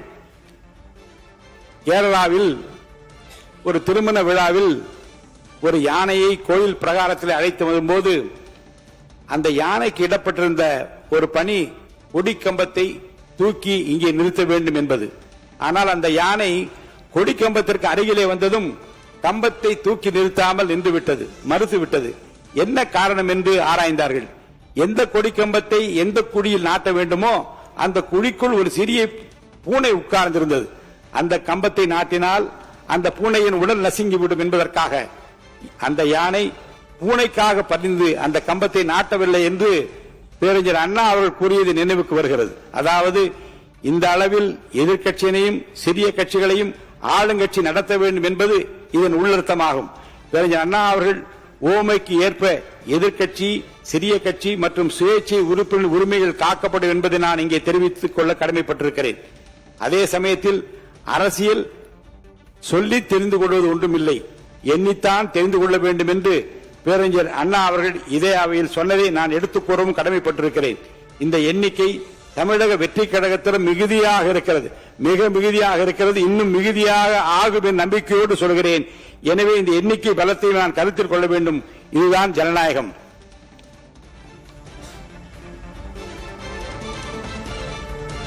பொதுவாக கட்சிகளின் எண்ணிக்கைக்கு ஏற்ப பேசுவதற்கான வாய்ப்பு உறுப்பினருக்கு வழங்கப்பட்டாலும் புள்ளி விவரங்களின் அடிப்படையில் எதிர்க்கட்சி, சிறிய கட்சி, ஓர் உறுப்பினர் மட்டுமே உள்ள கட்சி மற்றும் சுயேட்சை உறுப்பினருக்கு அதிக வாய்ப்பு கடந்த காலங்களில் இந்த மாமன்றத்தில் வழங்கப்பட்டிருக்கிறது.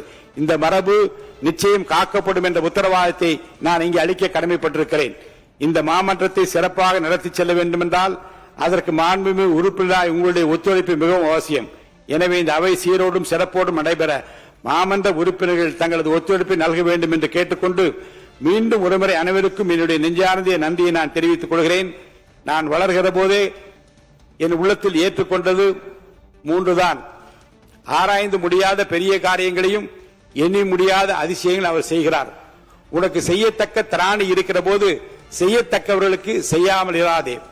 நீ உன்னிடத்தில் அன்பு கூறுவது போல பிறனிடத்தில் அன்பு கூறு என்கின்ற அந்த வாசகங்கள் தான் என் நெஞ்சத்தை விட்டு அன்றாடம் நீங்காதிருக்கிறது. இன்றைக்கும் மாண்புமிகு முதல்வர் என்னை இந்த அரியாசனத்திலே அமர்த்தி இருக்கிற, தமிழகமே விரும்பி ஏற்றிருக்கிற, எதிர்காலத்தில் இந்திய துணை கண்டத்தையே வழிநடத்த இருக்கிற எங்களுடைய தளபதி முதலமைச்சர் அவர்களுக்கு என்னுடைய நன்றியை நான் தெரிவித்துக் கொள்கிறேன். உங்கள் எதிர்பார்ப்பை, உங்கள் எண்ணத்தை, உங்கள் விருப்பத்தை நிறைவேற்றுகிற இந்த மாமன்ற உறுப்பினர் அனைத்து உறுப்பினர்கள் விருப்பத்தை நிறைவேற்றுகிற ஒரு நியாயமான, நீதிக்கு வழுவாத ஒரு பேரவை தலைவராக உறுதியாக நான் பணியாற்றுவேன் என்ற உறுதியை நான் உங்களுக்கு தந்து இந்த வாய்ப்பிற்கு வணங்கி விடைபெற்றுக் கொள்கிறேன். நன்றி, வணக்கம்.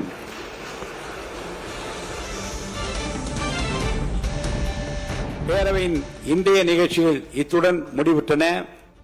பேரவை மீண்டும் 13/5/2026 புதன்கிழமை காலை 9 மணிக்கு கூடும். 9:30 கூடும். வணக்கம்.